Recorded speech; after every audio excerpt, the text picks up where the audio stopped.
period at the Department of Education, my working relationship with Judge Thomas was positive.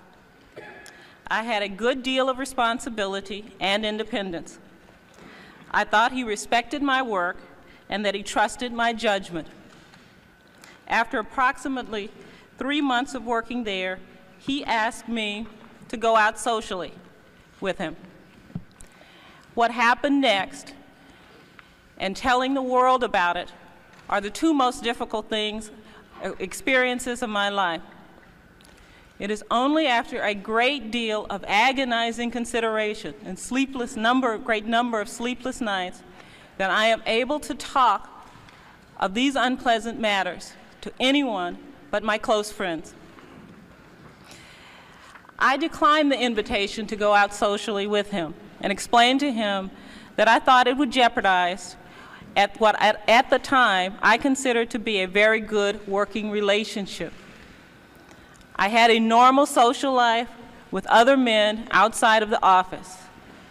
I believed then, as now, that having a social relationship with a person who was supervising my work would be ill-advised.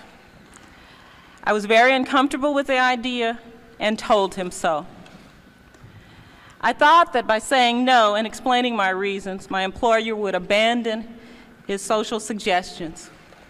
However, to my regret, in the following few weeks, he continued to ask me out on several occasions. He pressed me to justify my reasons for saying no to him. These incidents took place in his office or mine. They were in the form of private conversations which would not have been overheard by anyone else. My working relationship became even more strained when Judge Thomas began to use work situations to discuss sex. On these occasions, he would call me into his office for reports on education issues and projects, or he might suggest that because of the time pressures of his schedule, we go to lunch to a government cafeteria. After a brief discussion of work, he would turn the conversation to a discussion of sexual matters. His conversations were very vivid. He spoke about acts that he had seen in pornographic films involving such matters as women having sex with animals and films showing group sex or rape scenes. He talked about pornographic materials depicting individuals with large penises or large breasts involved in various sex acts. On several occasions, Thomas told me graphically of his own sexual prowess. Because I was extremely uncomfortable talking about sex with him at all, and particularly in such a graphic way, I told him that I did not want to talk about these subjects.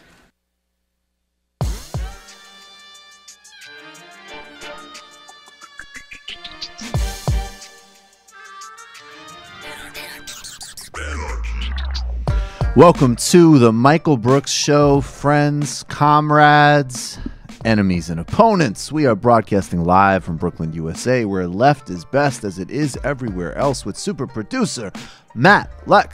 Hello. Chief economist David Griscom. How's it going? Super producer David Slavic, roaming the digitosphere in the ever-aggressive, ever-growing, ever-relevant TMBS universe. On this week's program, crew, Alyona Minkovski, she returns. We talk about the parallels between Anita Hill, Clarence Thomas, Brett Kavanaugh, and taking down prep school villainy, the scumbags that shape our world, from high school dorm assaults to the assault on workers, women, and everyone else in the Supreme Court. We'll get to that with Alyona, plus a jam-packed postgame. Got a shout out McDonald's workers across the country taking aim at that company's villainy, how it reflects the broader global economy. Plus, Wall Street is humming. The real economy, not so much. Griscom's on it. Matt Lech's got a regulation. Some dum-dum he's bothering on Twitter. But there's lessons in Twitter villainy. Twitter vigilante, kind of. In a certain sense, Matt, I would say you're a Twitter vigilante. Desperado. Twitter desperado. Plus, we've got to get to Joe Rogan peddling the white farmer death myth in South Africa. What is that really about? And a whole lot more. And I think we're going to be resentencing an old friend to the gulag. All that and a whole lot more on the Michael Brooks Show. But first, let's start with some breaking news. Matt, if I may have the board. Socialists wear fashionable clothes, own homes, and even receive salaries. All this in. We have 3 discrete pieces of evidence, including Bernie Sanders wearing a warm coat during the winter, owning 2 homes, and Jeremy Corbyn receiving, I think, cumulatively since the 1980s, a government salary of £3 million. Because, shockingly, even though he claims to be a socialist, he still drew a salary as a member of the United Kingdom's parliament. Now, I am as shocked as the rest of you by these unbelievable portrayals of socialist value and principles, and it just gets worse from here. Here is Fox News exposing Alexandria Ocasio-Cortez. Shocking. She has the right to do in a free country. And this is what she said, the socialist from the Bronx. She said, go ahead, Katie, you read it. She said the alt-right doesn't seem to understand the concept of magazine shoots. B, you don't get to keep the clothes, duh. And C, I don't pretend to fight for a living wage or Medicare for all. I do it. Oh. D, get used to me slaying looks because I'm an excellent thrift shopper. We should just say that she's responding to a crappy Charlie Kirk tweet. That's like we'll basically we'll get to it. Yeah. But basically, she did a photo shoot for Vogue, I believe. Well, what is a look? Okay, so a look is according to UrbanDictionary.com, an outfit that you put extra care into. So my look today is a $50 Ross dress for less outfit. So I'm going to be slaying these looks too, while she is slaying the $3,500.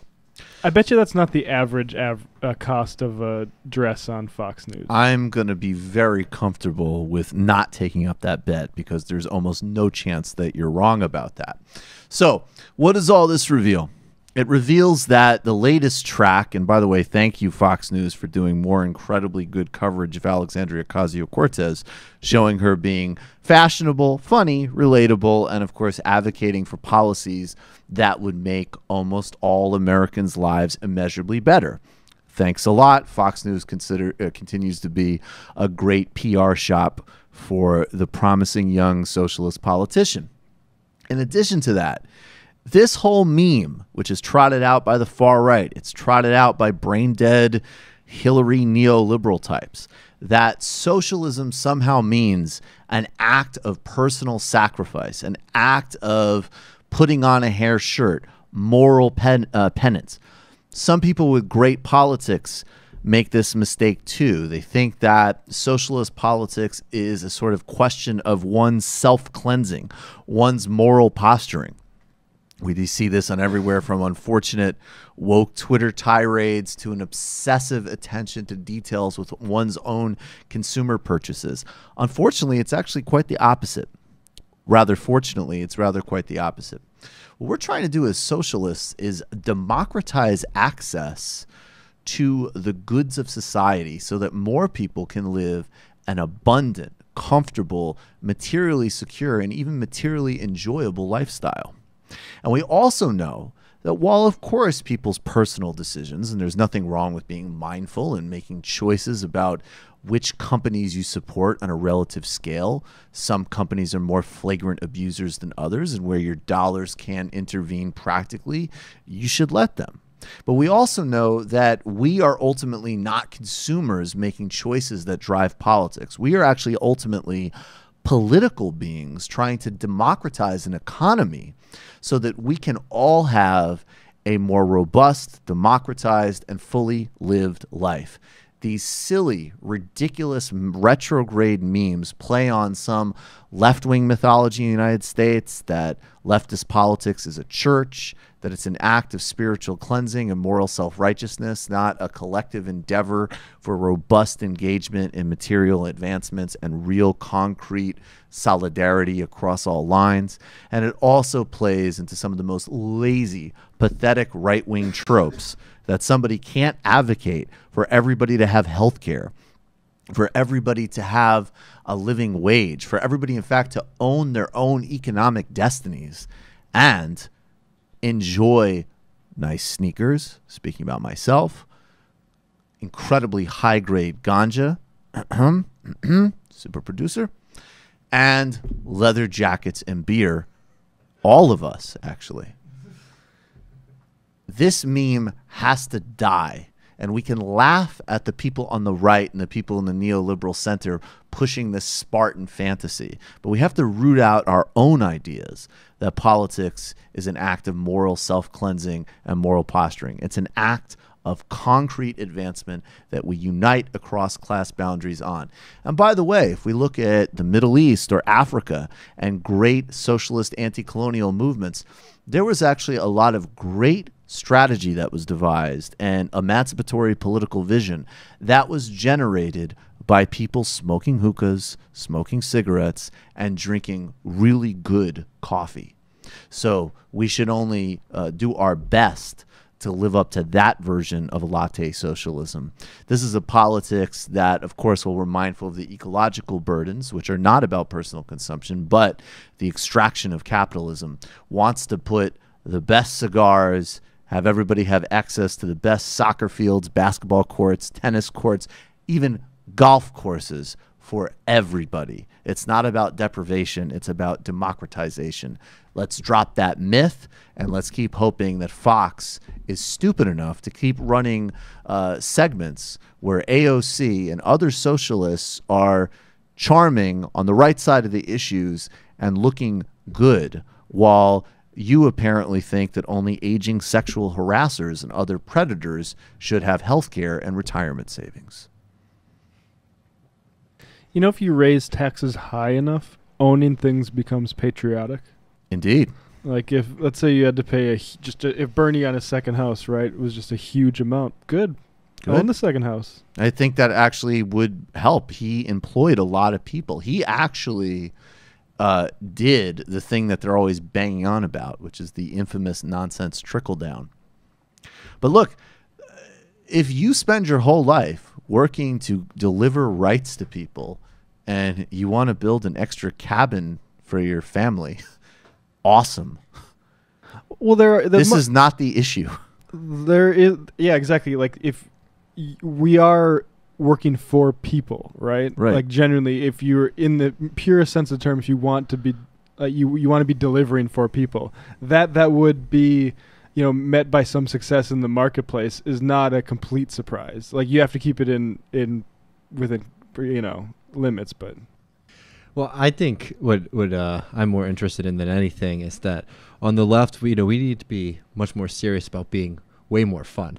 And if you look at the history of, like going back to Karl Marx, he was, in many senses like a complete drunkard and enjoyed very nice wines and good cigars. And that goes all the way through the socialist tradition. And it's only, I feel like, in a lot of these newer U.S. movements that there's this kind of rigidity and this kind of like moral sentiment of like taking like the worst possible food and drink. It's like, no, like socialism should be social. And the critique of things that are, too expensive and are out of reach for most working people isn't that nobody should have them. It's that we should make sure that all these things are available to everybody. Yeah, an enlargement of spirit, an abundance, a sense of everybody doing well. Because thrift, it's really a middle-class virtue. And talking for myself as someone who grew up very poor people would throw epic parties all the time, and they would have nice stuff when they could afford it, because you never know when the next time you're going to have the opportunity for it.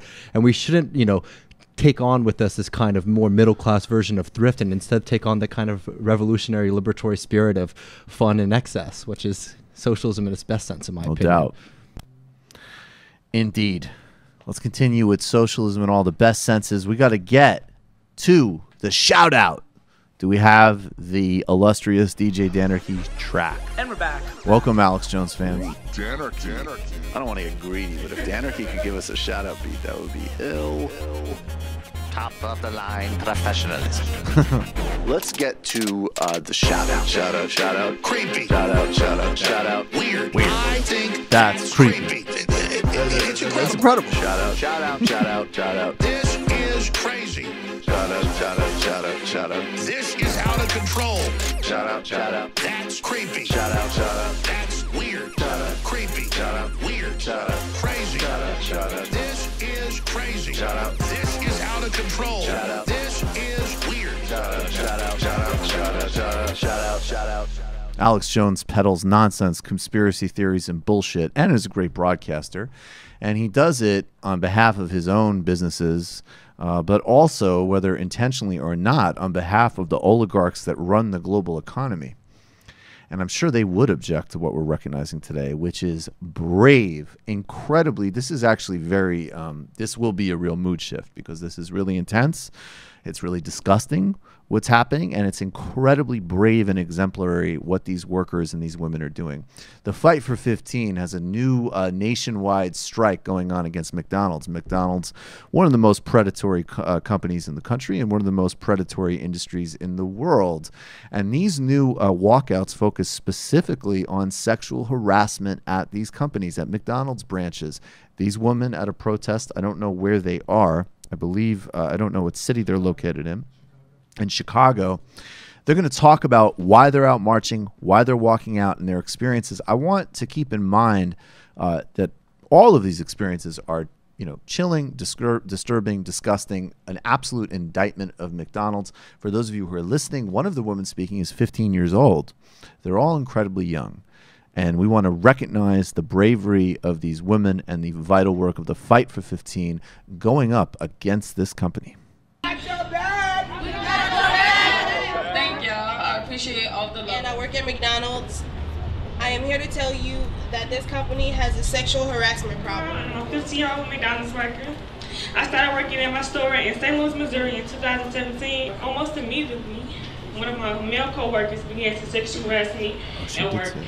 I told him I wasn't interested, but his behavior only got worse. Because last year I repeatedly experienced sexual harassment while working at McDonald's. It first began when one of the male co-workers and I struck up a platonic friendship. But as soon as he began verbally harassing me and even grabbing my breasts in private areas at work. I have experienced harassment at McDonald's not just once but twice. Last fall, a manager repeatedly made sexual comments towards me. He talked about my body, including telling me he told me I had a nice body and a big butt, and telling me to leave my boyfriend. Because he was a manager, I felt trapped. I felt like I had no choice but to tolerate it. His comments about my body and the things that he would do to me made me deeply uncomfortable. I refused his advances and tried to avoid him, but he would not stop. When I reported the problem, the supervisors didn't care. I reported his behavior to the general manager, but nothing was done. When I told my manager, he didn't take me seriously. He just said, "You will never win this battle." McDonald's, a multi-billion-dollar company, does not seem to care. They don't care. None of these companies care. And they don't care about every form of abuse, whether it's the wages, the exploitation and the abuse of every category. Obviously, in this case, an extension of revelations and movement out of Me Too, the specific abuses of sexual harassment in this industry. They don't care. And this is a battle you're never going to win, is in fact the explicit policy of the entire Republican judiciary and party of this country, and every corporate enabler of all of these companies. Robert Gibbs, Barack Obama's former press secretary, is an executive or comms person at McDonald's today. And McDonald's, in spite of course, an incredibly well-established track record of environmental, health, and labor abuses, needs to position itself as a sort of conscious, multicultural, grassroots brand. And we see every day that the people who allow this company to exist who, in addition to every other category of abuse, women, including some as young as 15 years old, are harassed, dehumanized, and bothered with complete impunity.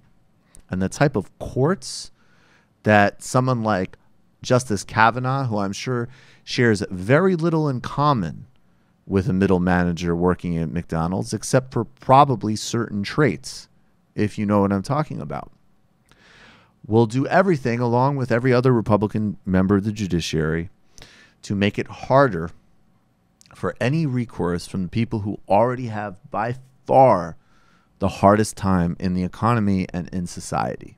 It's disgusting. Those people are amazing walking out. The courage of the laborers taking that action, the clarity of those words are exemplary for all of us. And we stand in solidarity to the utmost. I don't know. I mean, Matt, actually, I don't know if you wanted to touch on, you said you saw some of this. Yeah, actually, I'm just remembering certain dynamics between managers and women that worked at McDonald's. I mean, women, I say, we were all in high school, basically, the like grill and the front line staff. And, right. And the sort of like types of jokes that people would make is completely inappropriate. Yeah. And there was like definitely, I mean, management, but there was also like age disparities too. Yeah, like a 33-year-old manager and like 16-year-old high school girls that they hire. Yeah. I mean, what's so fucked up is none of these things are ever surprising. I didn't think, it's like when I saw, I mean, I'll switch gears for a second. We'll obviously talk about this more later with Alyona, but like, it's not that when I first saw Brett Kavanaugh that I thought that there would be a credible sexual assault allegation against him. But when it came out, I was surprised that I didn't think that when I first saw him. You know, like, and more structurally, like, of course this is taking place at McDonald's. I'm sure it's taking place across the entirety of the American labor force, and particularly in sectors like fast food, which are some of the most exploited, oppressed, and generally disrespected workers, period. I mean, yeah, that's why this is such an incredible and brave movement, too. Because, you know, the fact is that we have to stand up for one another, and we have to stand up, you know, as a community. And that's why, you know, hopefully this is able to, send a strong enough message. But, you know, this is why a lot of those folks are the victims of this kind of predatory actions, because they are seen as powerless. So they are seen as the person was talking about in the video is saying, they said that, you know, you're not going to win this fight. Right. And, you know, and it's really despicable and an unfortunate aspect of the world we live in. And hopefully, like, we'll be able to change it. And that's what institutions and people are saying to them all the time. Yes. And it is that totally terrifying, and I feel uncomfortable to even say this, frankly, because of just the absolute massive differential in the relative, you know, privilege that I occupy now and everybody in this room occupies now, relative to the workers striking. But the terrifying promise of like real socialist politics, in my view, it's like, on one hand, it's terrifying to say the deck is stacked against you. The structural, like all of those feelings, economic, racial, gender, that it's against you are true. That is how things are designed. And it is a battle that if we play by the current rules, you probably will lose. Conversely, when you go out and do what they're doing today, you actually take power. And that's ultimately the promise. It's not a paternalistic, liberal, protect certain people thing. Look, on a relative scale, obviously it's better than pure conservative exploitation and abuse. But ultimately, it's actually to say, we want everybody to have power over their fate and capacity to make their decisions about the most important aspects across the board in their lives. That's why we're the real freedom advocates, not this fucking Scientology of politics libertarian bullshit. And what they're doing right now, that's freedom, that's liberty in any proper understanding of those terms. And it's unbelievable courage. There's no greater courage than that. I think you're 100% right. And it's like when you watch that video and we're getting this secondhand, you know, we're not in there, that space, but I feel like energy and power. Yes. I mean, it's like that's a powerful moment. That is power. And like, and that's something that you can really carry with you from all these kind of movements, even if, you know, certain movements aren't successful in achieving their direct goals, empowering people and, you know, showing us that like we do have power, we can make such a difference. That's something that's important on its face. Absolutely. It's yeah. It's beautiful when they too. it's beautiful, and when anytime you see people taking that risk, and I think that is why. I mean, strikes, walkouts, those actions of any kind are underlining. I mean, first of all, they expose the fundamental power dynamic. They give us the place where we have the most strong intervention points, and certainly working people in any type of institutional situation, whether it's a school or a fast food company. And it's like that mass undertaking of like, we are going to take power and action. Even on some of the other steps are right. It's right. You know, talk to a lawyer, talk to an employment attorney. All these things are really important and really good. But there's something about this, that collective, like, we are going to take it. That, as I say, that's what's scary about left politics, I think, because there's a huge risk innate in that. And then it's also what is ultimately the promise of it that really says, look, people, everybody gets to have real power over their lives. And that is the point. And that's why we're the ones that actually believe in people. And it also, and these things bring so much more change because, for example, I'm sure you know, everyone in this room and many of our listeners know about how low-wage workers are sexually abused, know how especially women of color are abused in low-wage work, right? We understand this, but when you see these kind of movements, there's so much more like motivation structurally across the entire society to address these rather than just sort of being individually aware of certain oppressions. Like these are these kind of catalyst moments that really drive entire communities to rise up with other people to change their conditions. Individually aware is a precursor to group action for power, and that's why it's so important. But yeah, it's never an endpoint in and of itself. Let's talk a little bit about why, if you haven't done it yet, it's time to become a patron of the Michael Brooks Show. And as I say, guys, we are steadily growing. We continue on that track. It was a little rocky the past couple of weeks, but it's actually starting to pick back up again. And we see that next 2,000 goal in the horizon. And when that 2,000 goal happens, I'll play some Ebo Taylor because Ebo Taylor is amazing. And then the three of us will eat that horrifying Glenn Beck bucket that Ronald Reagan has promised. I do want to start giving a little bit of hints, though. Look, I mean, obviously, we already do quite a bit of work, and if you're a patron, you get almost 3-to-1 content at this point between Woke Bros, the Illicit Histories, the post game, which is its own like dope locker room game in and of itself. And this incredibly vibrant Discord community, which is, you know, people are having fun. There's regular AMAs with me, and people are organizing on it. And people are actually doing exactly the kind of mobilization we're talking about. This Sunday, Joshua Kahn returns for the second part in our series on the mechanics of organizing. We're talking about recent actions he was involved with at the Climate Action Summit in California, fighting the neoliberal version and injecting justice into climate. We're getting into the details of that in the second part of our organizing series. So these conversations, these tools, this community are really unique and unparalleled in a lot of ways. And when we get to 2,000 patrons, we will be starting to develop a few more things that are a little bit more long range. So one is actually looking at, you know, things like trips to Brazil as an example, possibly, right? Might be a little bit late in this cycle, but that would be like a place where through the reporting we've done, now I have real contacts with some folks in Brazil. Might be worth, spending a few days there and getting different types of impressions on the ground, or, going to Chicago as an example. Obviously, be very conservative about how we did that and very thoughtful, but it could add to the texture of the show. And we're going to be actually through other things, like I'm going to be doing a conference in Idaho in October on responding to Jordan Peterson. That's going to link with this book that I'm working on with Doug Lane and Zero Books, my publisher. And also, I believe in early November, there's another Midwest-focused event, which I'll have more information on soon. We're also talking about different sort of standalone videos that all members of the team might be doing.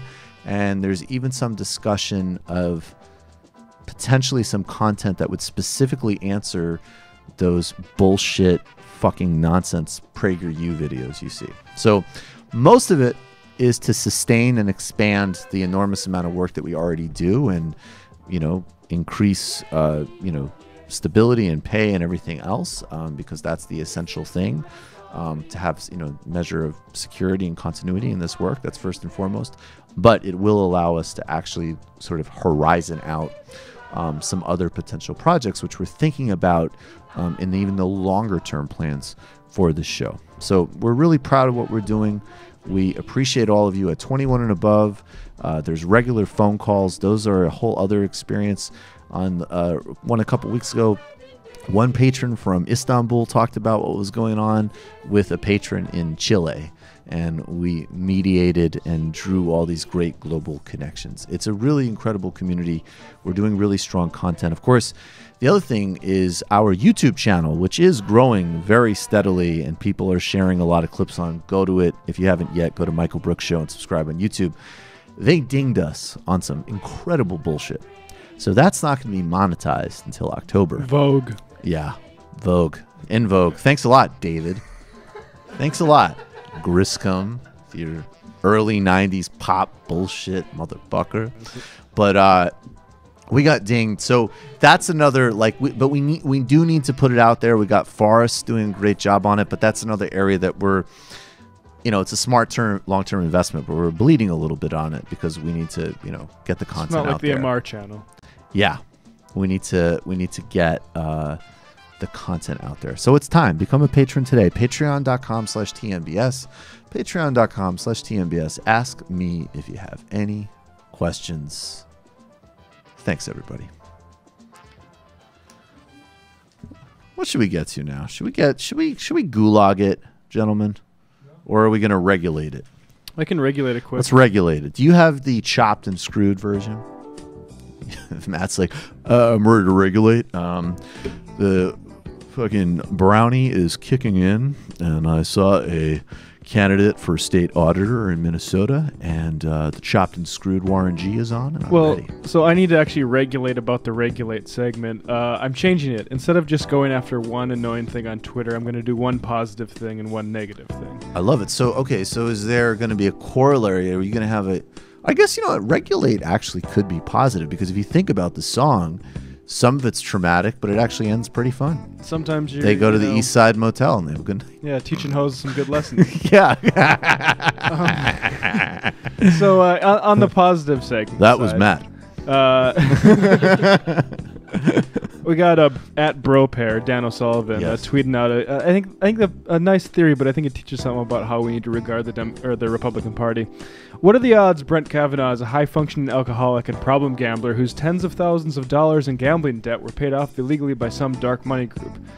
I think that's a funny joke. I also think it has an outside chance of being literally true. I was going to say, I like the vibe of that. That's, you know, if Democrats could at least get back to some LBJ style, make the bastard deny it, we would be in a better position. Yeah, and I don't think this Republican Party is above that level at all. Okay, are you kidding me? That's gentle by their standards. Yes, this is exactly why Brett Kavanaugh would, you know, come out of nowhere as a dark horse Supreme Court candidate, because we literally have him bought. So that's on the positive side. Now I need to go a bit local here. This is the North Dakota GOP's. By the way, I really like how the positive is still savage. And very in keeping with the TMBS ethos, which is like, no, I have a positive example. This is how we can spread seeds of indirectly casting aspersions by just asking questions on Twitter in the vital art of political combat. I dig it. Yeah, so now let's go to Jake Wilkins, the North Dakota GOP's communications director. He's also a Packers fan. He looks like such a... Is his picture up on screen? Yeah, it is. Yeah, he looks like such a fucking toolbox. Yeah, and you know, he's a Packers fan. He was a fan of the Socialist football team. Socialist football team, huh? Anyway, so he said this tweet, which Should socialists even be playing football? Fox News segment. He says, basically, he attacks some North Dakota Democrat for supporting the Iran deal, and he says this guy supported the Iran deal that hurt North Dakota energy producers this guy called it absolutely insane. Now, I looked up what the top 5 energy producers were in North Dakota, and we got let's see if I can bring it up here. From Oklahoma, Colorado, New York, Delaware, and then Exxon. So it's not like North Dakota energy producers. It's weird when they even put it in that psychopathic of a language, right? Like not North Dakota jobs, like that even conceivably North Dakotans would work for. But you're literally talking about the energy producers. I noticed that because I was going to say if you could isolate it, and I hate to be giving these idiots any advice, but I was going to say that's the first. I mean, and this is a comms director, and mistake number 1 is. Even your most craven, knuckle-dragging, dumb fuck Trump people don't care about energy producer profits. They care about jobs. Might be the most parochial, delusional way to look at the most important and successful diplomatic breakthrough of the modern era. And I would say, let's have a federal jobs guarantee and everybody has health care. And we also don't have war with Iran. But this guy didn't even go with the jobs angle. And it's so crap, too, because nobody cares about the Iran deal in North Dakota. Right. Really. Like, unless they're on Breitbart Daily, in which they care about a lot of dumb shit anyway. Right, I was going to say, which they're like, well, that was because MS-13 wanted to shut down the pipeline. Because El Chapo, in an informal meeting with Hillary Clinton in the fucking Shah Ayatollah of Iran. Oh, excuse me, you don't think MS-13 is active in North Dakota? Well, excuse me, I got this this news article from the Bakken News from August 2016 that a few guys were running drugs up there. So what do you say about that? So what do you say about that? They had a whole goddamn pipeline right from Juarez. I bet even you want the wall now, don't you? Yeah. Maybe y'all think before you speak. I love how people say think before you speak, and then they say the dumbest shit imaginable. Oh, my bad. Someone submitted a Griscom song. I apologize. We'll give it a test run next week. I liked it, although it was not what we asked for. We asked for a 1970s PBS style, like... Can we do like the first dubstep? That would be funny. But can we give like just not even the whole thing, but just like the first 5-10 seconds of say like I don't know what would be a good example, like the McNeil Lauer report or something from like the 70s or the 80s, something really stuffy and arm patchy.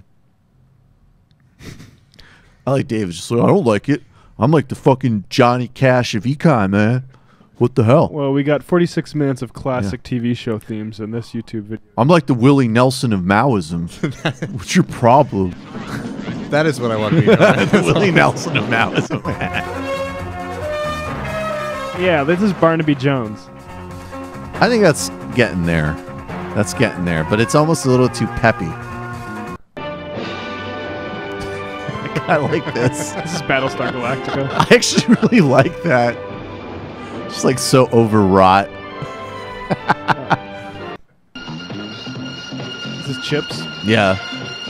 Oh yeah. Well, no, he likes this too much. Yeah, this is gonna make Griscom feel like he's Shaft. A lot of cop stuff going on. Yeah, there's a lot of cop stuff. Well, that was what all TV used to be, right? Anyway, still kind of is actually. It's a sound palette for you. That's true. There's no, like, do you notice how? I mean, there has to be greater and greater military-industrial influence of Hollywood because there's barely. I was talking about that. I forgot who it was with somebody. Like how in movies and TV shows now, there's barely even like a bad cop, like in an otherwise good police department. You know, like there used to be like, well, he's bad. He's secretly giving information to whoever. And I think cops are like in Brooklyn Nine-Nine.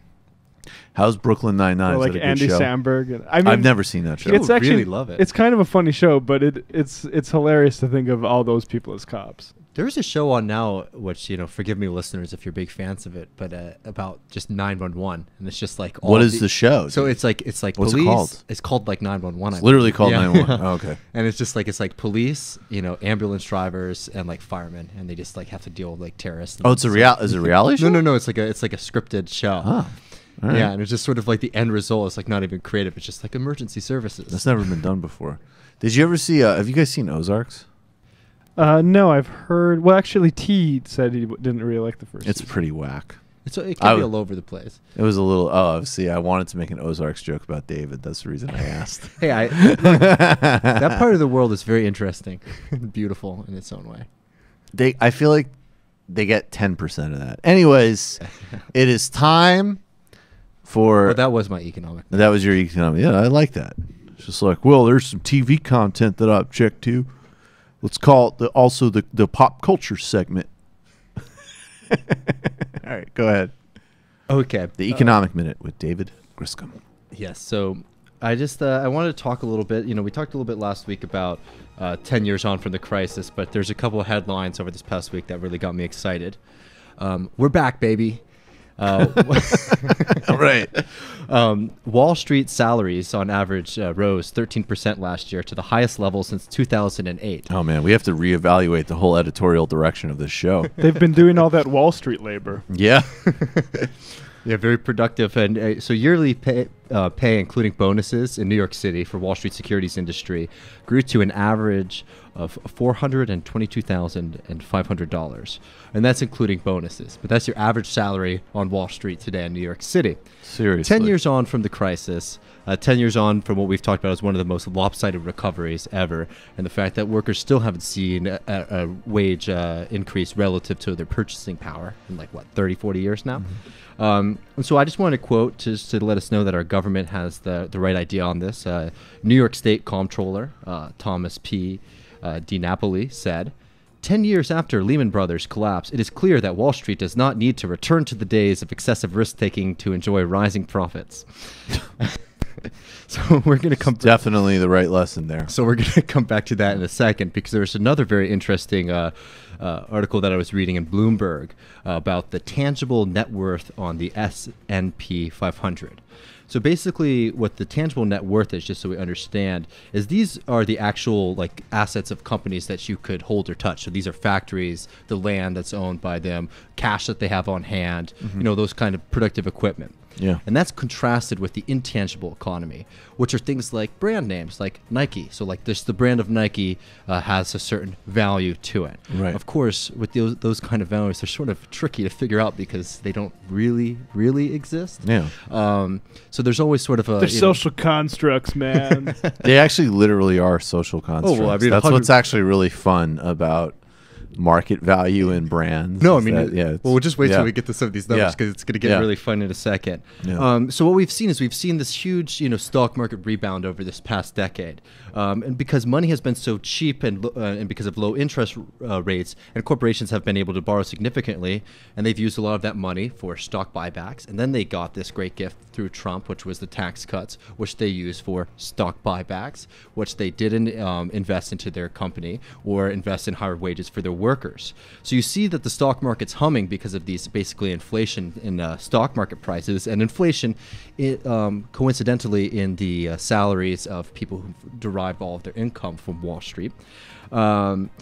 So, we're seeing this happen. Meanwhile, since 2014, we've actually have seen a falling off. So we've seen a drop in tangible assets of real corporations on the S&P 500. So that means that the actual value of tangible assets of these corporations has actually fallen over the past few years. Meanwhile, we've seen a significant uptick in the intangible aspects of the economy. So the gap right now between the tangible and the total value, so that's between the tangible value of corporations and the intangible value, is about 1.7 trillion. $750 billion of that comes from goodwill. So that's what we were talking about a second ago. So that's things that, that's your brand, that's your relationship with your customers, and that's the expectation of being able to derive future profits from the extraction. Future expected earnings. Well, I mean, it's sort of not even expected earnings. It's like the potential to have future profits. So, like if you were to buy Nike, and you want to make your own T-shirt, you would be able to derive more profits hypothetically from it. But what that value is very suspect. So there's a whole problem with the the structural level of like these companies and like the growth that they're claiming right now. And some people say that it's things like technology, but we got to remember that technology has been used as an excuse for many stupid things that happen in the U.S. economy, including like the lack of wage growth.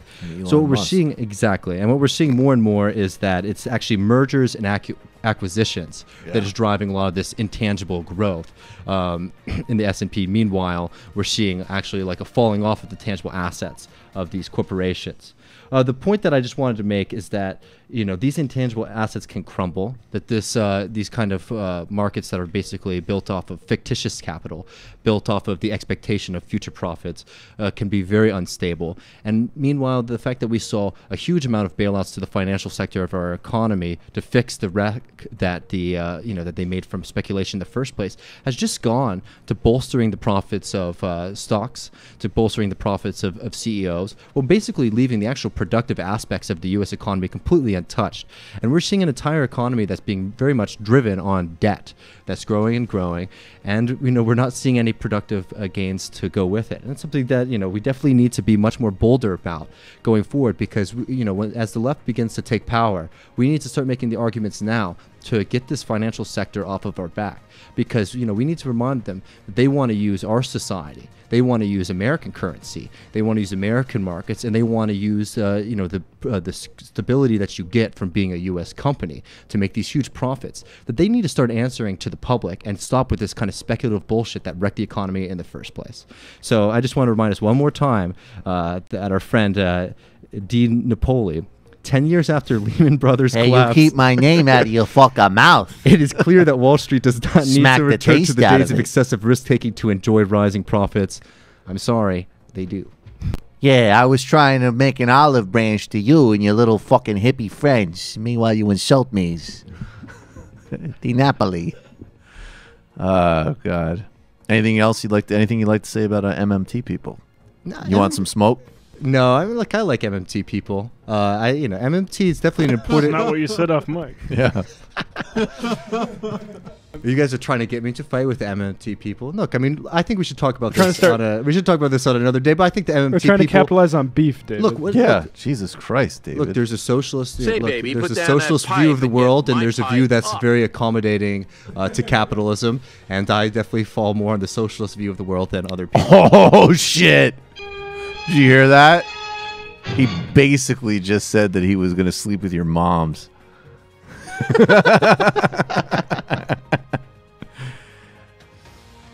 I respect some MMT stuff, but as we were saying earlier, I find the allure, I think MMT has done its job in the public discourse. Okay, I mean, the point with MMT is that the contribution to the U.S. discourse is certainly radical, just given the fact that the United States political discourse is so fucking stupid, right? And it's fixed on the deficit, and any kind of program is fixated on whether or not we can raise enough tax revenue to pay for it. So the contributions are incredibly valid. I think that the problem is actually, the MMT people, I think, continue to do good work. I think more so what I'm finding is the MMT as it's disseminated across the left movement in general, so not people who aren't necessarily like economists or centric, are sort of using it as like a kind of silly crutch in arguments to sort of derail any kind of serious talks about what we need to do about corporations, and what we need to do about the extraction of labor. And I think that's David's that got no respect. Come at us. Or come at him. Actually, I don't really have much time to tweet. Yeah, come at me if you want to talk about this. Griscom. I definitely respect, Kelton, even though I got a block recently from someone who won't be named today. Oh, shit. MMT, which just shows that, a lot of these people have been, a little bit too thin-skinned when it comes to criticism of this. I feel like almost everybody involved in everything is too thin-skinned. That's probably true. I'm definitely very people aren't thin-skinned about the right things, and they're overly thin-skinned about the wrong things, like basic conceptual disagreements that are okay to have. No, exactly. And that's something we need to be having more on the left. Until we take over, and then you know. And on the left, we need to start having a little bit more fissures in like our understanding of economics in general, because there is a little bit too much of a consensus that's very shit. Now shaky. You're starting. Now you're throwing shade at some other people indirectly. He's like, you want to smoke? Call me Mr. Chimney, says David Griscom. This segment has just started out pugnacious, and it's just going to end just like there won't even be any discussion of economics on it. It's just going to be just like throwing insults. It should just be everybody that Griscom wants beef with. Frankly, that's how every other show grows. We've grown this show so well, being like, relatively speaking, so minimal drama. It's actually kind of mind-blowing. I'm actually surprised that we haven't gotten in more fights. I mean, we get like sometimes a random person will get really upset at us, but we haven't really gotten into big fights with other people yet. No, we're like the Obama of the dirtbag left. It's like, so you got vegan utopians who think that there's going to be a gay space communism, and then you have people who are vulgar Marxists. And what we're trying to say is they need to hash it out. These are both obscure tendencies in the onward global march of capitalism. And we need to reach out to the Cardi B audience while also recognizing everybody's contribution. That actually is kind of what we do. We are the Obama.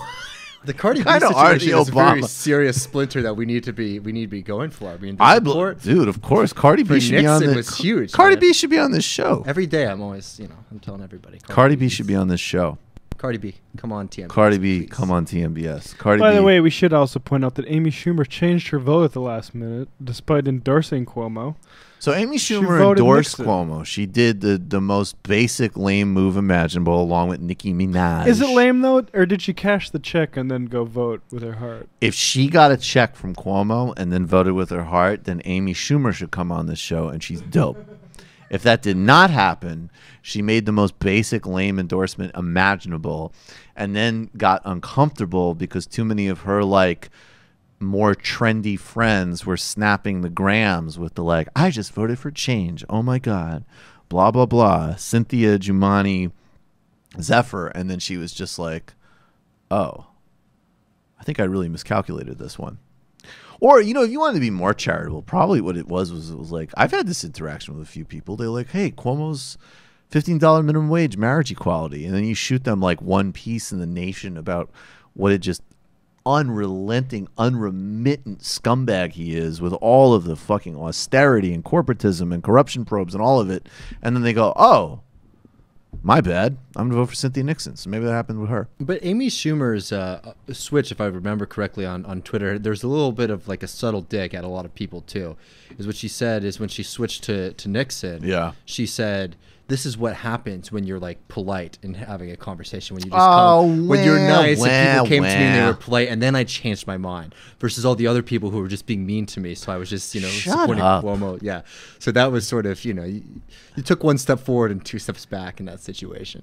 Dude, even at this level, you have to accept some degree of people being assholes. Like, what are you talking about? And also, if you do something that, like, a political endorsement of any kind is gonna get you heat. That's such an unbelievable thing to whine about. Because people are looking at this like fucking People magazine. Yeah, it's not People magazine. There's actual stakes to this. Like politics. You endorse the guy who got into office and cut taxes for rich people and cut school funding. That was like some of his signature moves when he got into office. No, I mean, yeah, people got upset. Get the fuck out of here. Yeah, of course they did. Yeah, because some people actually have life stakes with this shit. Some of this isn't just like, I wonder what my Uncle Chuck thinks. And that also, I'm sorry, that is always going to be held against Amy Schumer. Oh, yeah. Especially if you're going to try to related be political. To Cuck Schumer. When Schumer, when this was before TMBS even launched, but there was a minute, the first comedy bit that we were able to do on Majority Report, because there were a couple of days after Trump won where clearly it knocked the wind out of us. I think all of us were like physically ill. There was nothing to joke about. And somehow there was some things that Schumer said like in the first week that were like, well, at the very least, this guy might be a mercenary. maybe, right? Which is a compliment coming from me. Of course he isn't. He's a corporatist hack and a punk. But woke Chuck Schumer was a bit for like 3 days. And he was like Ngawa Black Power. And that doesn't even work. Like, that's a retired bit because Chuck Schumer sucks. Yeah. So relentlessly. Let's actually, though I think that we've already sentenced her, I'm sure, to any number of gulags.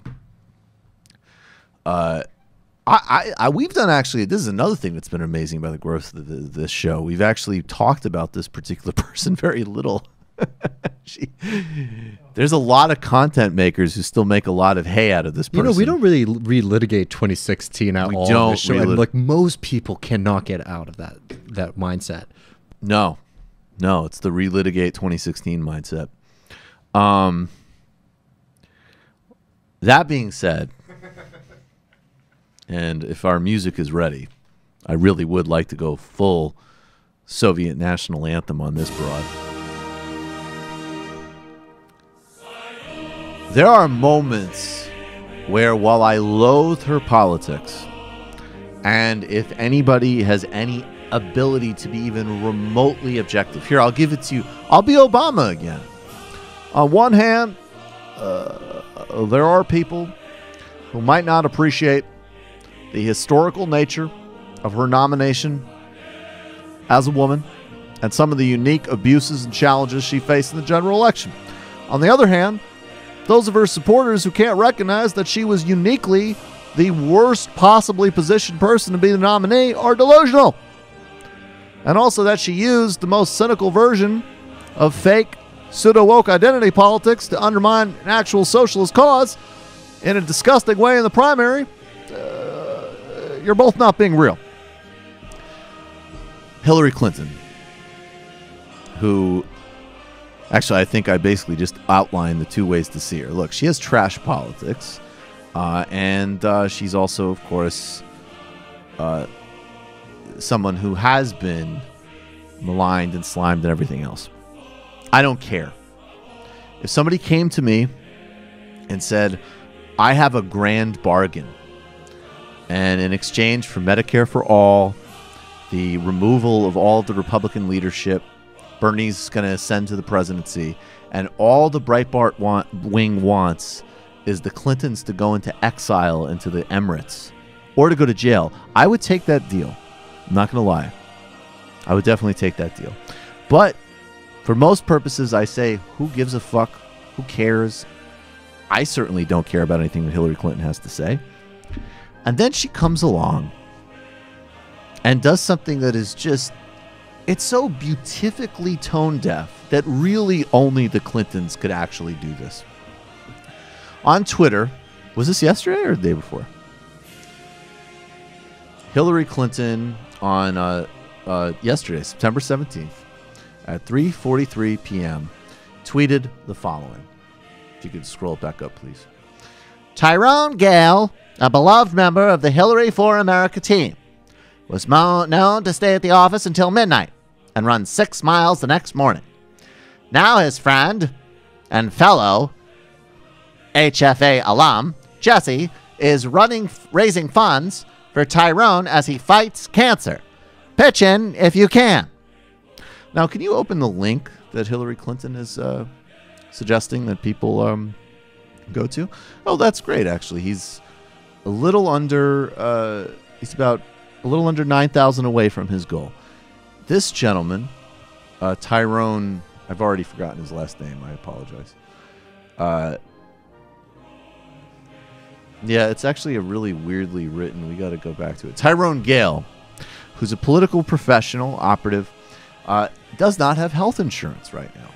And he's raising $50,000 on GoFundMe for his cancer treatments. Of course, sites like GoFundMe, one of the most highest uses they have is for people to crowdfund medical treatment, because we live in a grotesque, immoral hellscape where private predator parasite companies suck money out of people in a relentless way, deny them coverage, and where even after some of these modest advances, the ACA, tens of millions of Americans still don't have health insurance.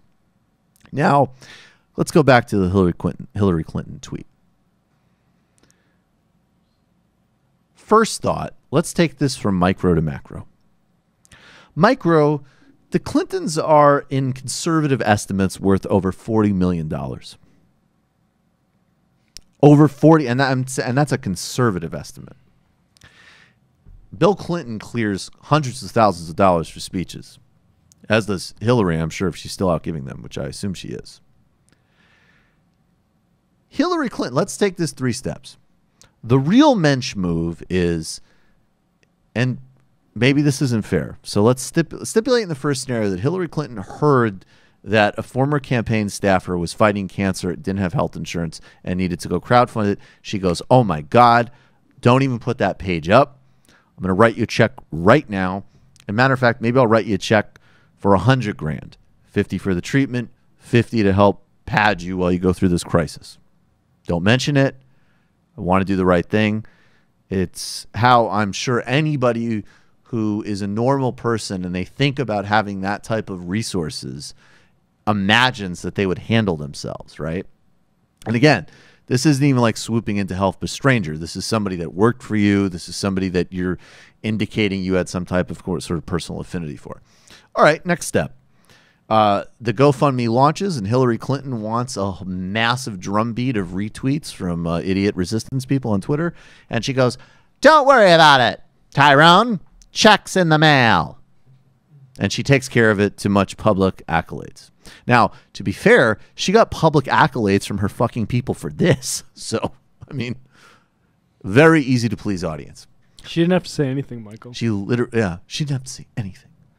Larger point, Hillary Clinton demonized, smeared, and undermined Bernie Sanders' correct, moral, essential call for complete, full, universal, no bullshit coverage for every single American, which is the only ethical path forward. It's also the most rational and economic one, but that is a vast distant second to the absolute ethical need for every single man, woman, and child to have full, complete health care and a complete demolishing of the private healthcare sector. We need to completely eliminate that predator sector and then gradually bring the pharmaceutical industry and other adjacent industries into complete public ownership for a rational, innovative, and ethical healthcare system.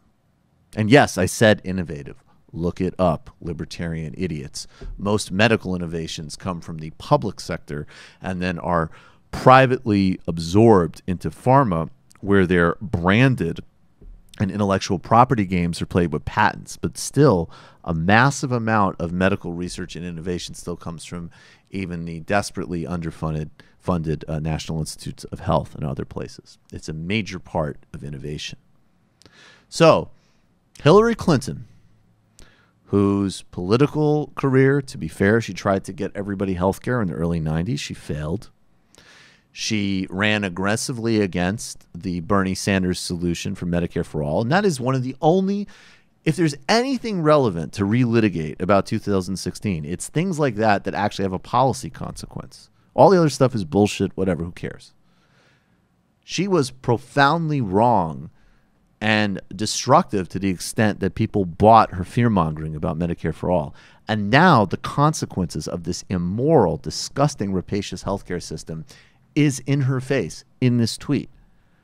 And she doesn't even have, as of date, I don't believe, a donation to give this guy. So Hillary Clinton, to the gulag. To the gulag. And I'm thinking in this case, not a Swedish-style one. So I have a question for you. You know, all these, communist and Soviet-style national anthems are pretty fucking sick. So I have a question. Is it because of the fact that, the spirit of socialism makes better music for them? Or is it because of the fact that these were written in, like, the mid-20th century instead of, like, 17 or the 1800s? I'm gonna go a little bit of A, a little bit of column A, a little bit of column B. Yeah.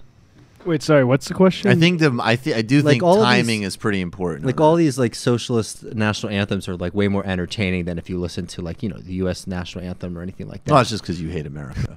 Because you're hippie communist. But scum. I feel like a big part of it is because these were written like the 40s and 50s instead of 200 years ago.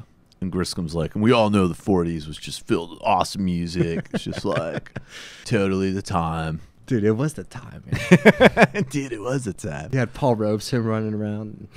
Did we ever hear? Oh, we got to play more. We got to dip into more Paul Robeson for the archives.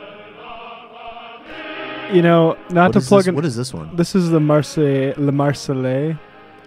This is the French Revolution song. And not bad. Not to plug another podcast, but the Age of Napoleon podcast. He did a good. Oh, go ahead, the Age of Napoleon. Did a good bit that made me. It made me appreciate that about that song, right? Like you can imagine like hundreds of thousands or like thousands it'd be like military chanting that, and it'd be just fucking insane. Play it for another second. Who does the Age of Napoleon podcast? It's not the same guy who does Revolutions, right? No, it's at Trillburn on Twitter. I think. Oh, really? Discourse Lover, yeah. Oh, we follow. Oh, we should have him on the show. We follow each other. Yeah. I didn't even know he did that podcast. No, exactly. But also like the Internationale, it's a great song too. Oh, did you ever look up? I don't know. Doug Lane played it on Zero Books, which is another great podcast. Since we're just fucking willy nilly here, and Literary Hangover's great. All right, whatever.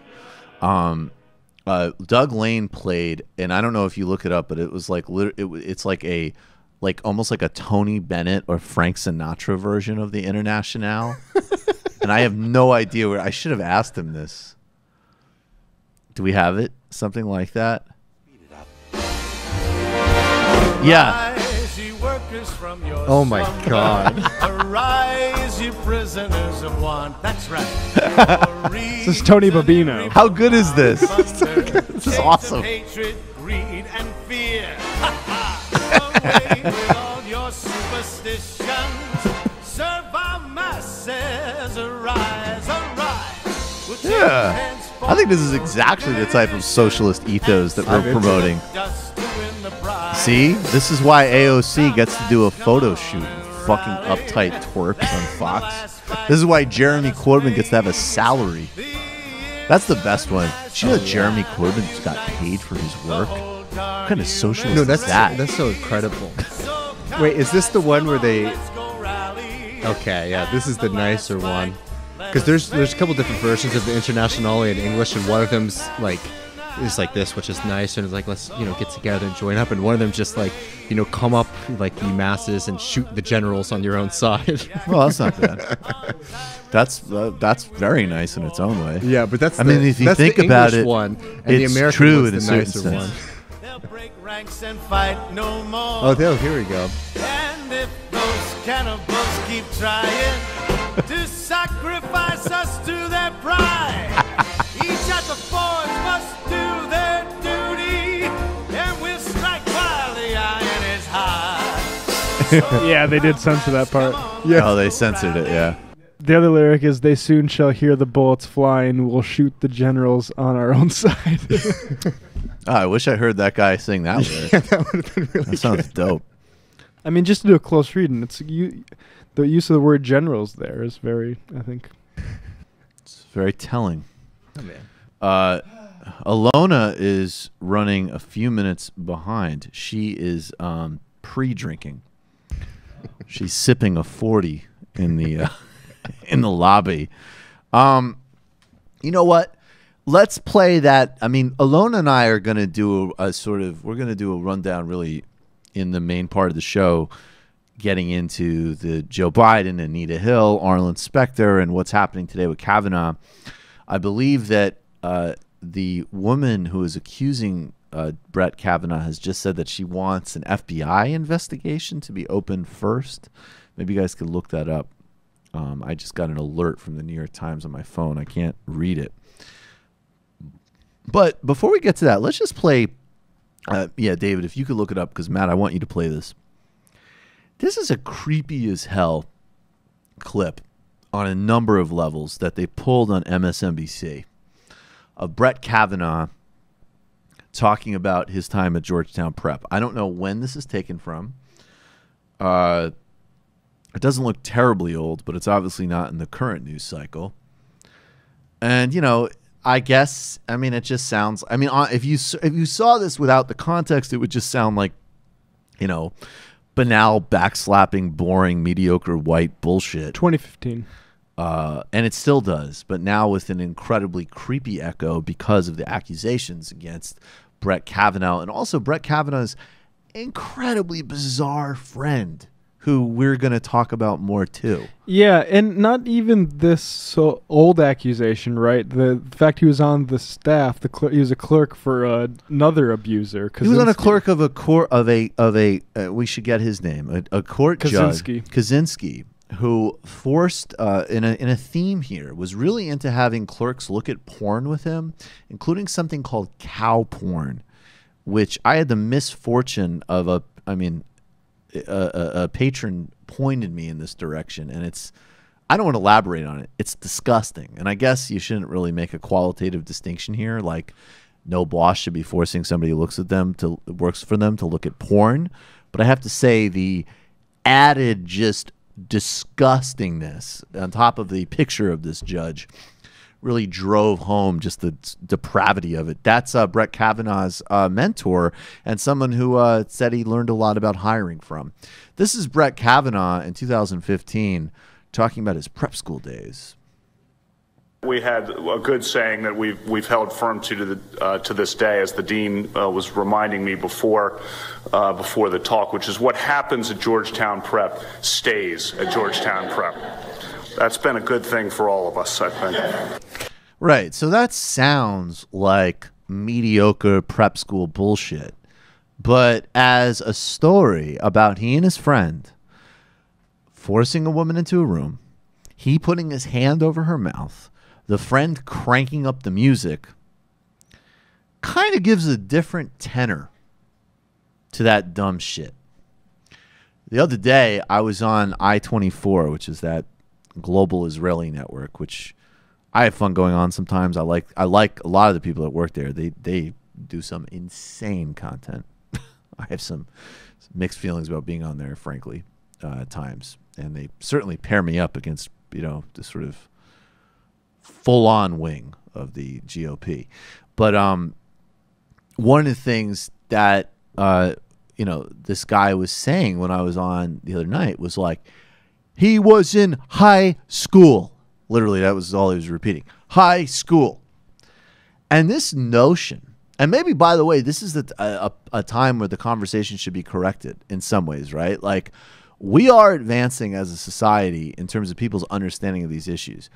There was never a time, and I've asked, okay, I've literally asked this, like I'm a total idiot. Hey, was it considered cool in the 80s to force a woman into a room, put your hands over her mouth, crank up music, and attempt to sexually assault her? Was that something were things so misogynist and depraved at the time that was publicly considered to be acceptable? And the answer was like, no, it was not. So we're going to get into that more in a minute. Alyona is lit. She finished a 40, which is why she's running late. She was drinking some Old English downstairs, and she's ready to go. So, yeah, why don't you look? Let's take a minute. We're gonna take a 30-second break, and we will be back with crew Alyona Minkovski. Welcome back to the Michael Brooks Show. Alyona just tried to physically assault all three of us. Actually, she's really ready. I came from a yoga class. So I was feeling really empowered.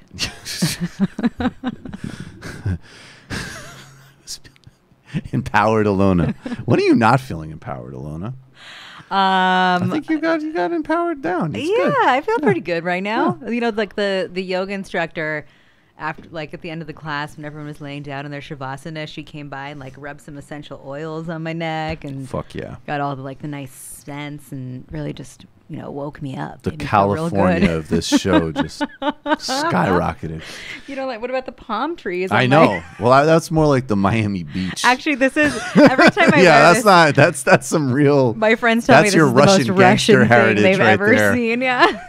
That's just like, I watched this documentary and I thought of you. It was called The Odessa Connection. Oh. And it was about these guys. It's like a Russian who owned a nightclub, and one dude who was actually like a real operator, like a real operative. He might have been like a former Cuban. They don't really know.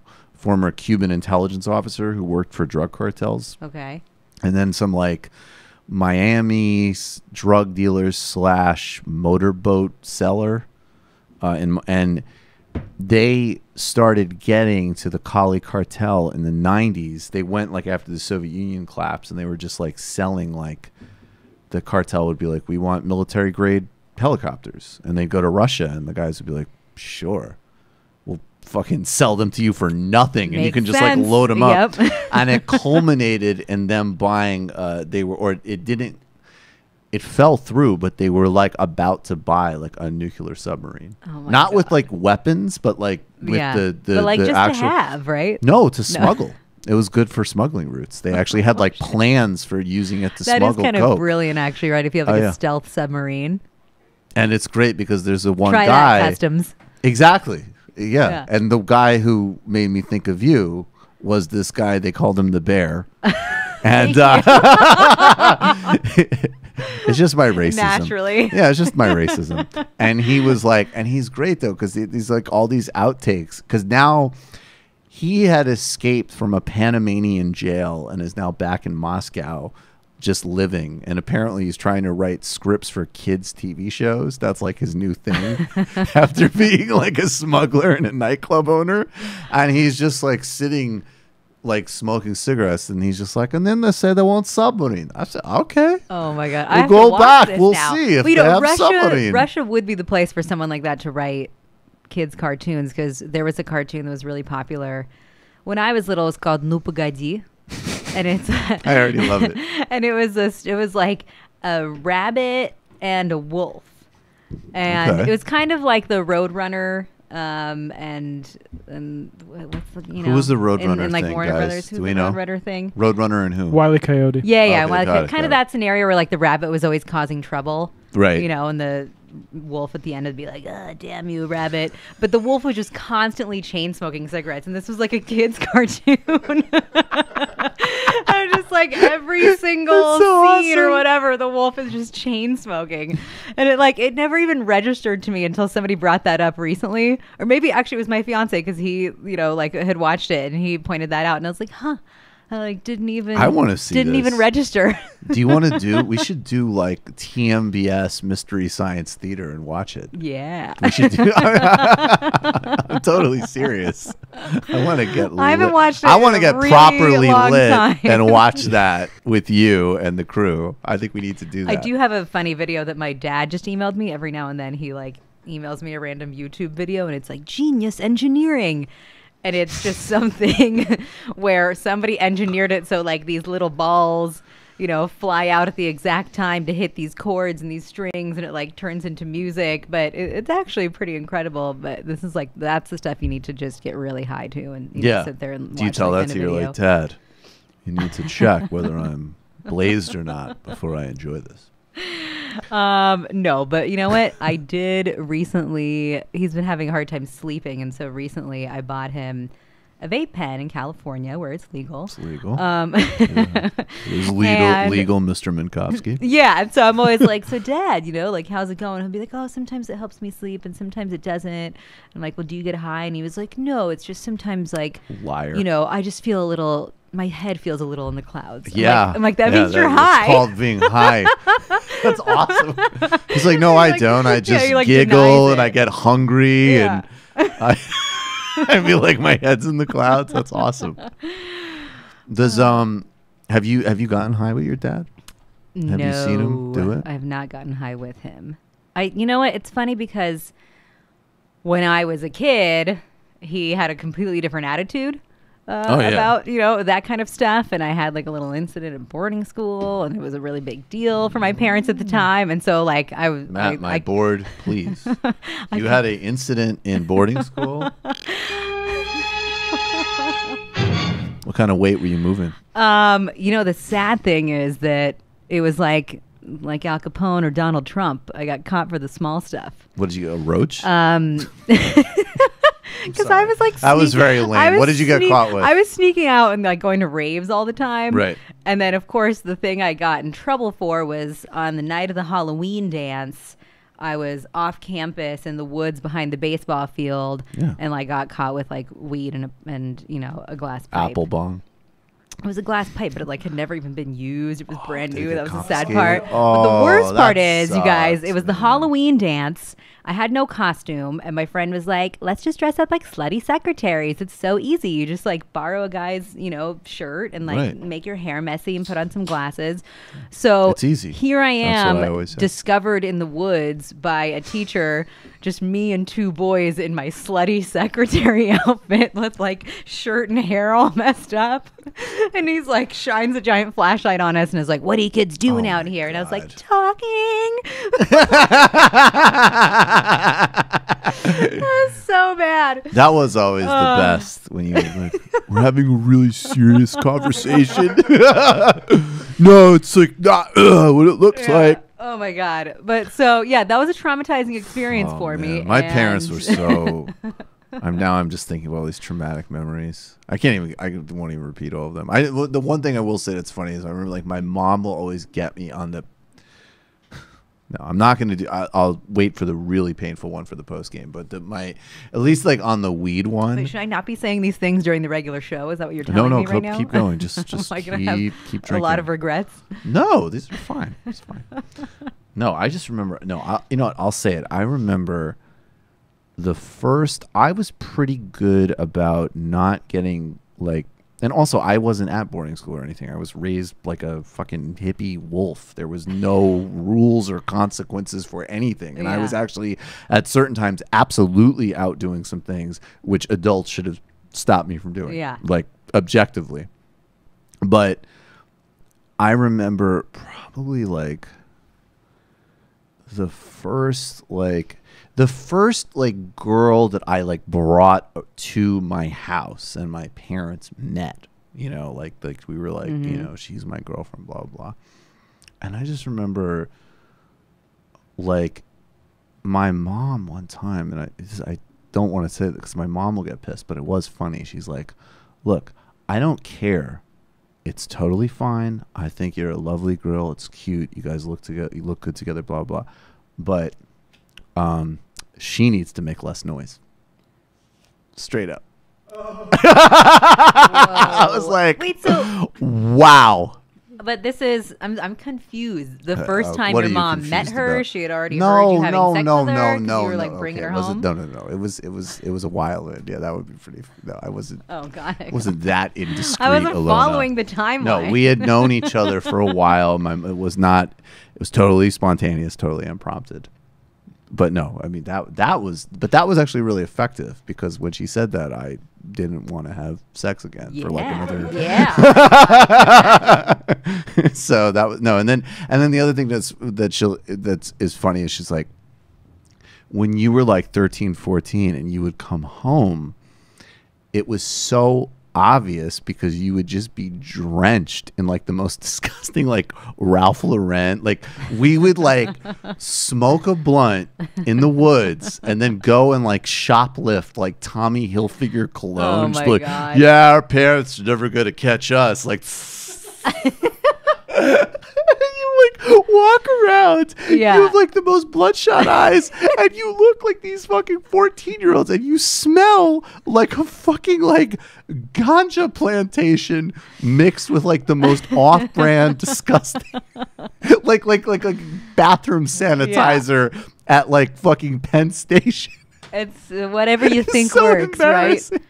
And I really thought it was like, I was like, no, I got this good.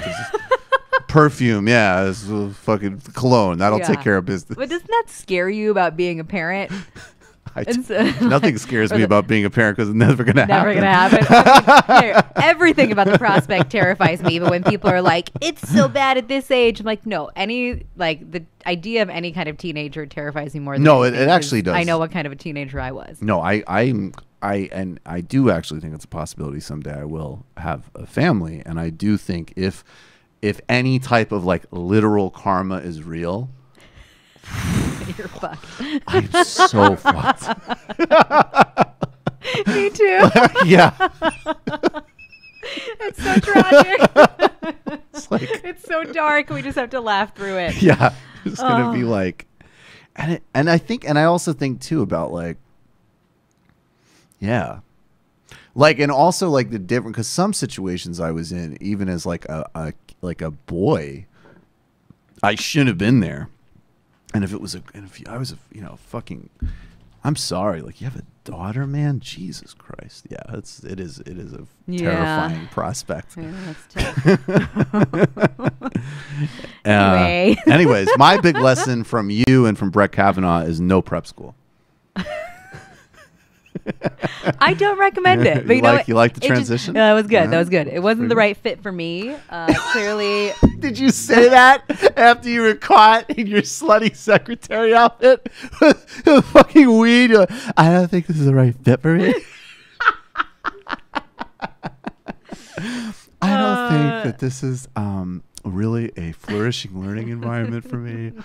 And if I get in too much trouble, my uncle can have you killed. I'm just it's the more Russian material. I'll tell you what the real issue there was. What is was the that real when you're issue? in that type of like a really tight-knit, tiny environment, you're 14 years old, you don't have your parents, and so you have formed these like really intense, and really strong bonds with your friends because they're your family that you have there. And then the adults at the school who are supposed to be like your advisors and looking out for you. Yeah. I just never felt that way. I always felt like it was the opposite. What did and you like feel about I just felt like they were always trying to like spy on me and tell on me and Well, like they probably were, right? yeah, but like so I just had an issue with their, kind of authority that was to me a very like faux kind of, concern.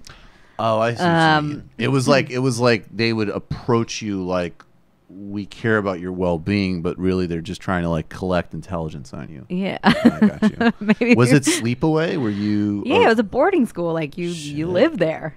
That's crazy. Yeah.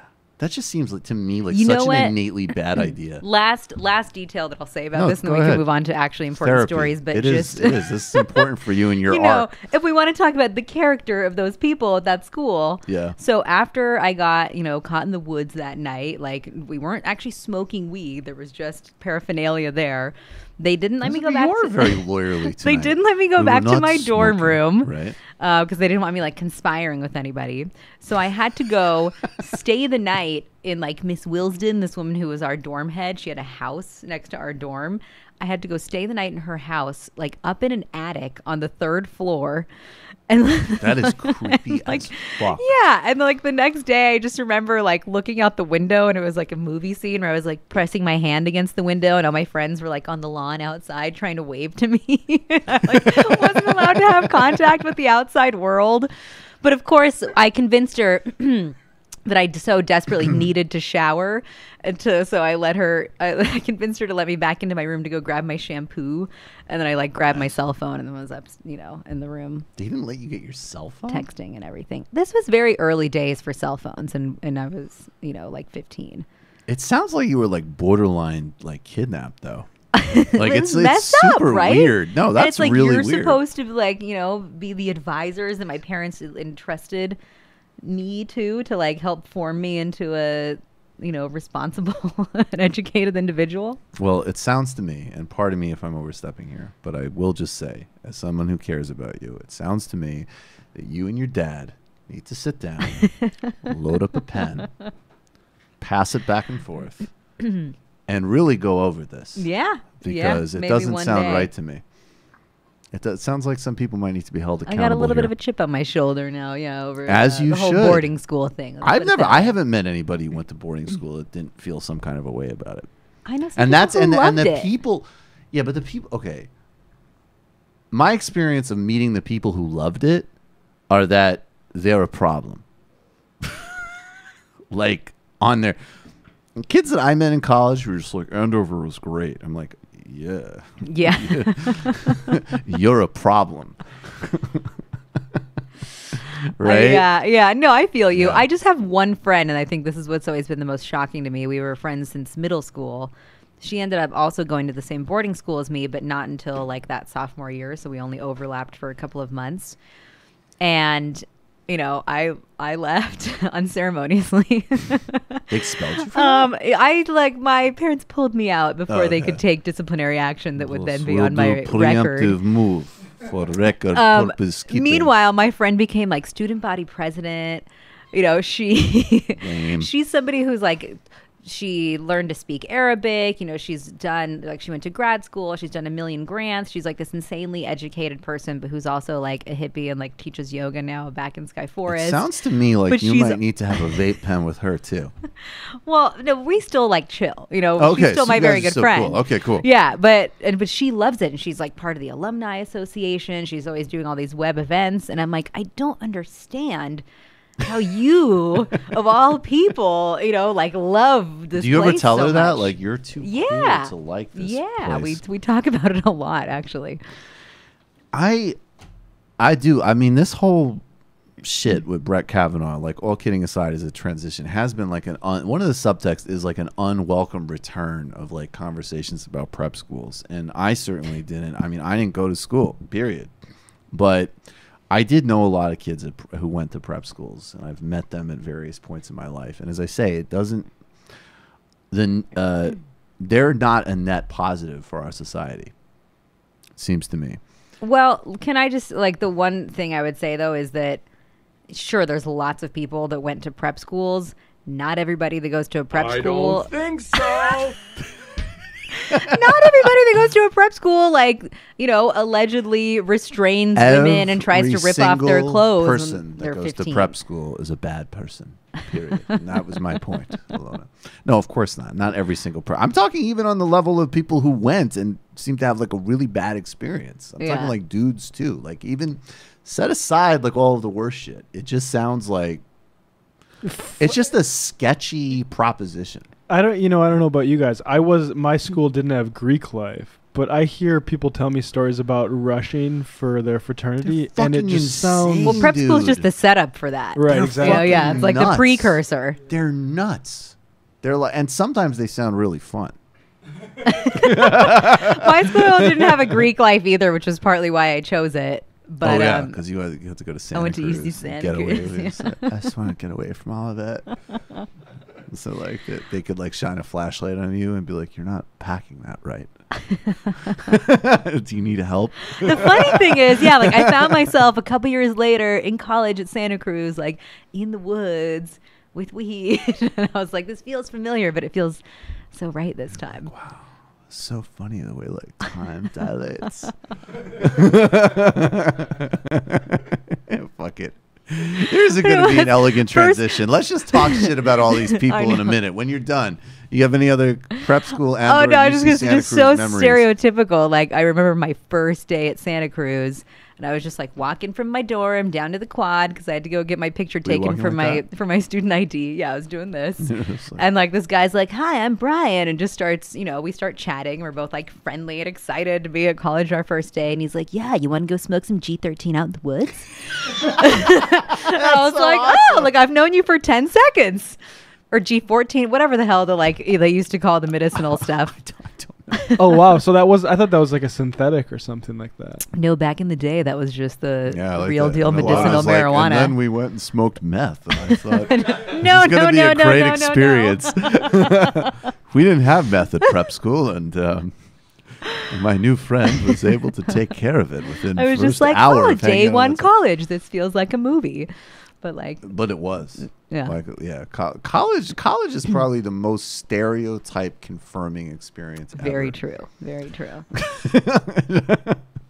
Although for me, without again spilling, like from some of the experiences I had high school age, by the time I went to college, I was like, not to say I didn't do some shit, but I was like, I remember seeing some activities and being like, "You guys have never like You haven't done drugs before? Like, what's going on? Like, why is everybody so excited? Like, didn't you already do this? Didn't you do keg stands when you were 14? Like, I don't know, but the excitement didn't. I did a lot of that stuff before college too, but the excitement didn't wear off. I like that. I was like, yeah, I did it both times, both awesome. Still stoked. Still loving it. Still stoked. That's awesome. Yeah, I got all jaded. I fucked up for a couple years in college. I took it seriously, which is a big mistake. You know what? Yeah. No, you did it right. I regret not taking it seriously. Now when I look back, I'm like, oh, just wasted. I had too much. It was too much money anxiety going into college. I got in. I was like, my parents didn't give me a Volvo. I need to fucking do this. Like, this is actually scary. Yeah. Like, real shit's coming at me. My parents did pay my tuition. I was a spoiled waste of space. That's awesome. I'm very grateful to my family. That's cool. See, but I think it all turned out all right. Okay, that's all I gotta say. My defense. Wait. No, don't go for it again. No, just take your time. I'm sure it'll be funny. Just make sure you do it well and you do it with passion. What is that from? You just got Wyatt That's Coke. Wyatt Coke. Remember Wyatt Coke? No. Oh shit! All right, we got it. You know what? Oh my god! One more digression. We got to show you this. Okay, one day we'll talk about serious issues. No, it's whatever. It's fine. This is way more fun. Actually, we haven't watched this in probably a couple We haven't months, done this in a while. This is actually time for a return to the Wyatt Coke content. Okay, hold on 1 second. Sorry. Also, what's up with the video of the girl looking? You're going to see that. That is Hall. Brett Kavanaugh's creepy as fuck friend, who is like the last person on earth you want to be co-accused of some shit with. Oh, Mark Judge? Yeah. Imagine you're co-accused. I just want to say, take it out of the realm of this story. If somebody said hey, when you were in, I don't know, this sounds cool, but I'm just trying to give an example. If I was getting, a Supreme Court hearing and somebody was like, yo, when you were in high school, you sold Coke, serious amounts of it. And that's fucked up because you engaged in serious felonies and you have a anti-drug reform record, whatever. And I know you and your friend were Coke dealers. And then you were a picture of your friend emerged and it's some asshole wearing a Kango hat when he's 50. You'd just be like, fuck. And he's a writer. You'd just be this is the last even if this story didn't exist, Brett Kavanaugh being friends with that guy should be disqualifying in and of itself. All right, here we go. This is Wyatt Coke. And in a certain sense, what Matt Lech is saying, this is you, Alyona. Shots fired. My father said to me, Wyatt, you can do whatever you want to in life, but just make sure you do it well and you do it with passion. Oh my God. Every day I go to the office, I feel like you have shown me this clothes. now that I think about it. I bet we have.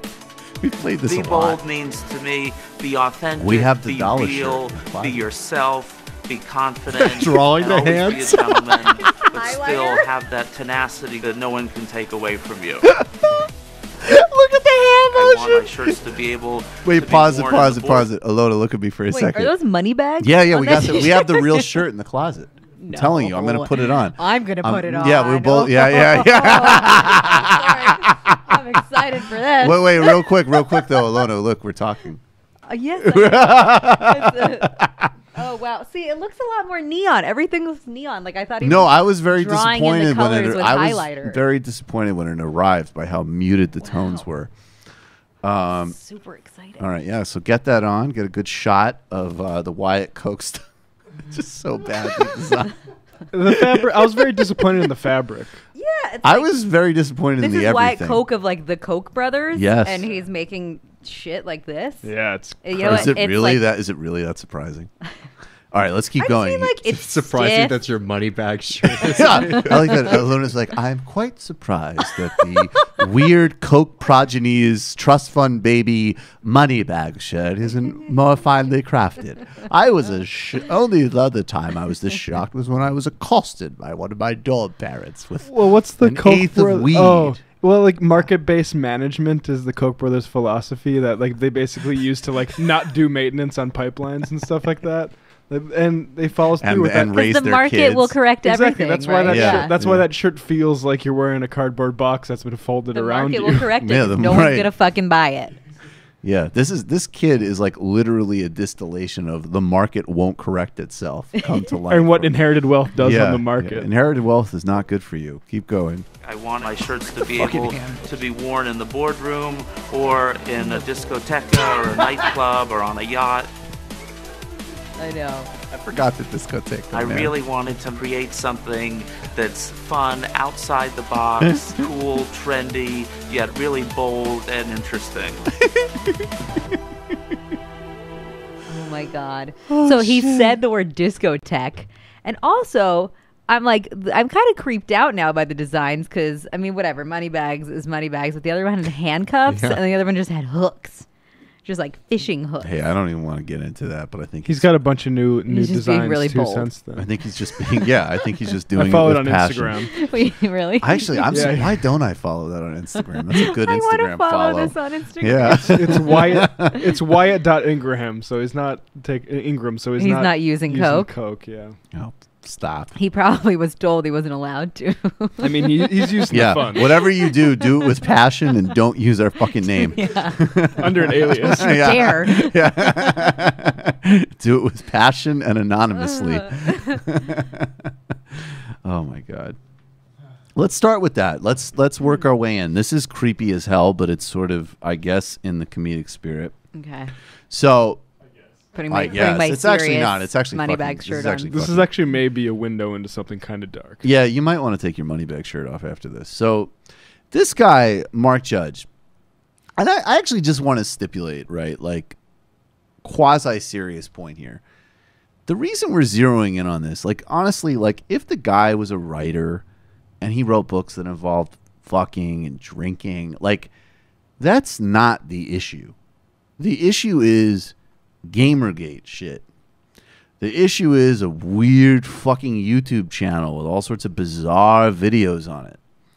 The issue I wasn't even aware of this. Yeah, the issue These is have since been deleted, by the way. The issue is writing for the Daily Caller. The issue is saying like, well, I felt guilty about being racist essentially, but then I convinced myself in my own head that a black person stole my bike and then didn't feel guilty anymore. Didn't he also have something about like sometimes women want you to like show them your male uncontrollable? There's a beauty to uncontrollable male passion. So my point being is like Sounds like Louis C.K.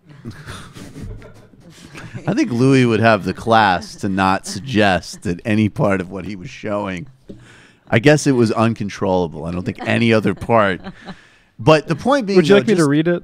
Yeah, but just read it because I think it is actually like important to underline. Like this isn't just like being. It's not like Brett Kavanaugh's friend wrote about sex. It's like Brett Kavanaugh's friend wrote about sex in very specific, potentially illustrative ways. May I interject and tell me if I'm wrong? Please. And kind of reading this wrong. Yeah. Because part of what's happening here is that you see the very typical kind of pattern emerge immediately. I was on MSNBC this weekend and we were supposed to be talking about something completely different. And they were like, we're going live in 30 seconds. The Washington Post just broke, the lady just came out and like we had to talk about it. And immediately on that panel, people started raising questions about her and her credibility. And like, we're going to have to find out who she is. And so like, that's the cycle that we're going through now. Mm-hmm. Again, all the questions of like, well, was she drunk? And why did she wait so long? And who hasn't done that when they were in prep school and they were 15 and they were drunk? Which are all completely bullshit, I'm just trying to say, I said before, I was on TV the other day and this dude is like, Michael, you want to be judged by everything you do in high school? I was like, dude, no. Hold me and to the I rapes. did a lot of shit, but I will absolutely be held to the did not put my hand over a fucking woman's mouth standard. And hold her down. Yeah, and hold her exactly. down and crank me. Like, what the fuck That's is not the just matter like with your you, average dude? poor decision making in high school. No. But is it fair to, like, Mike Judge is obviously not somebody who at this point is a good character witness for Brett Kavanaugh by any means, but like, did they stay friends? Can we judge him based on the fact that he was like friends with some guy who turned out to be a major douchebag later in life? Okay, so I have one like genuine answer for you and one that's just like operative. So my genuine is, it actually does seem, because part of this guy's writing is like, a memoir of literally drinking himself into oblivion and doing all sorts of stuff in prep school. So you could say the friendship and the culture sheds a light on something, and I think you can make a credible case. The second point is I mean, you know my philosophy. Like, I am not ceding an inch to these motherfuckers, and if it helps to destroy this guy's brand through association with this guy, I'm on it. I guess, but it's just like, I don't know, if I got blacked out with somebody in high school that I've never spoken to again since, and now they're like, you know, you didn't get blacked out. Gnarly white supremacist or whatever. No. I'm not comparing if you were somebody to that. who hung out with well, yeah, I know you're not, but I'm saying, like, if you were on the Supreme Court, that stuff would come out. You know what I mean? And maybe some of it would be legit. I don't know. The things I've said on this podcast alone have completely right. They would say, completely like, ruined my future. Look at your association. I think there's some other associations that might have more implications than. No, it's true. You've said the worst things on this podcast. It's horrible. But I'm just saying, like, no. Yeah, I mean, I guess that's my broader point, though, for better or for worse, is I don't give a fuck what's fair to Brett Kavanaugh. Fuck him. Yeah. Well, it's just that, like, you know what I mean? But has Mike Judge tried to? And you have to forgive me that I haven't been like. Is it Mark? Mark. I'm so sorry. I make that mistake all the time. If I didn't have it in front of me, I'd do it too. My bad, Mike. He hasn't said anything regarding the Kavanaugh stuff. He said first. Yeah, his story. Okay, sorry guys. I'm behind. No, it doesn't matter. Basically, he said he didn't recall, and now he's denying that it happened. But he also doesn't want to testify. And Christine Ford has said she wants the FBI to investigate first. So I think it's basically like, you know, the FBI probably should investigate, right? Like, first before they. Why not? But it's a weird reaction, right? That is a weird. I mean, we pointed this out at the time. If somebody accused you of this type of thing and it did not happen, your first response would be, I don't recall. It'd be absolutely, I did not do that. Yeah. Period. Case closed. And if you were being falsely accused, you'd be like, okay, I'm glad she put one of my buddies in the room there with me, so now I got a witness for me on my side, right? Like, that's not something that somebody faking an allegation would do. Right. And then I think to go from I have no recollection to this didn't happen is a weird progression. That's very highly questionable, yes. We'll get to the more serious stuff in a second, but I'm sorry. I do want to bring this guy out. I think he should be brand associated with Brett Kavanaugh. And I think the fact that he is actually like a right-wing reactionary writer, and you'll read that quote in a second, I'll read it over the parcel of this whole Republican Party. Mm-hmm. So let's watch this video because it is just weird. So over this video, I'm going to read this is from a review of Hard Case Crime, a Pulp Fiction sort of like bodice ripper sort of thing. Oh my God. And this is a review that he wrote for that. So I'll just read that while this goes on. So the best defense this guy has is he's probably still a virgin. To make it all right. Says, of course, a man must be able to read a woman's signals. And it is a good thing that feminism is teaching young men that no means no and yes means yes. All right, we're on safe ground so far. But Mark, there's also that ambiguous middle ground where the woman seems interested and indicates, whether verbally or not, that the man needs to prove himself to her. And if that man is any kind of man, he'll allow himself to feel the awesome power, the wonderful beauty of uncontrollable male passion. Hard Case Crime, Pulp Fiction, and Pulp Fiction in general, is not about controlling and hurting women, although there's some of that. It's an expression of authentic male passion, of sweaty sexiness in a world of pajama boys, government-mandated health food, and reactionary conservative blowhards. So. Wait, what's a pajama boy? That's a Gorka thing. But anyway, this video is... Oh, no, I'm just curious. Yeah, explain pajama boy. Oh, I've just heard Gorka say that. Yeah, I've heard. I guess that's like people who wear pajamas. Is this a right-wing thing? Yeah, it's a right-wing Or is this thing. the way they see like snowflakes? Is like snowflake bros just wear pajamas when they go to bed because they have to hide the era of the pajama boy is over. I think his point was, yeah. If what's amazing is I literally picture Gorka like in pajamas, Yeah, exactly. like applying his goatee and monogrammed like pajamas, eating like Crisco. Well, yeah, if anyone's gonna wear pajamas, it's Right. that side. That thing. And I do say thing, and I do say subhuman, and I do say freak, and I do say mutant. It's really weird that he has a whole YouTube like page full of dozens of videos that are just stills of like slow music and women sort of staring at the camera. So they're just stills? They're like still There aren't videos. even- Like you can see they are moving images. Yeah, but He's like, I get it. it's like fucking art, but you jerk off. But first of all, where's that money coming from? Because he's not getting views on it. No. Like, what's going on there? Oh, Hey, Mom, I need more money from the funds. Wait, he produced that? Are you sure Yeah, they're not just like random images No, he found? and I'm pretty sure he Well, yeah, produced but them. that 'Cause would he be well, they were up on producing. his page, unless he got them from Yeah, somewhere. but He's like doing you the don't have to have mashup money to himself. like produce a video that's just a couple movies. Well, I think he's hiring actresses Yeah, and just man. Oh, saying, really? "Hey, just let me video you." You just- Alona, if They're I really knew that you were intense. going to be a spin doctor for Mark Judge. I just want the facts. Oh, you just want to ask questions, huh? Oldest trick in the book. Oh my god. I want to run through these 3 clips actually really Okay. quick, because this will I want you to talk specifically comparing and contrasting, because obviously the echoes here of Anita Hill, and then specifically the legacy of Joe Biden, because I'll just editorialize fuck Joe Biden, but I want you to comment on all of this. Let's start with I believe this first clip is, let's do first the hearing with Arlen Specter ripping into Anita Hill. We played Anita Hill's statement as the cold open tonight's show. This is an example of some of the type of treatment she got. You'll notice in this clip, Ted Kennedy actually tries to intervene for her, and Arlen Specter shoots him down. And the context for this is that Ted Kennedy was basically neutralized in these hearings because of Chappaquidda. And they were basically like, if you come out and you're probably the best, most forensic questioner on the Democratic side, we're going to just bring up your bio, which, I mean, that's fair politics. But just for context, how she was treated, and this is what people are referring to in part when people talk about how Joe Biden just didn't manage this process.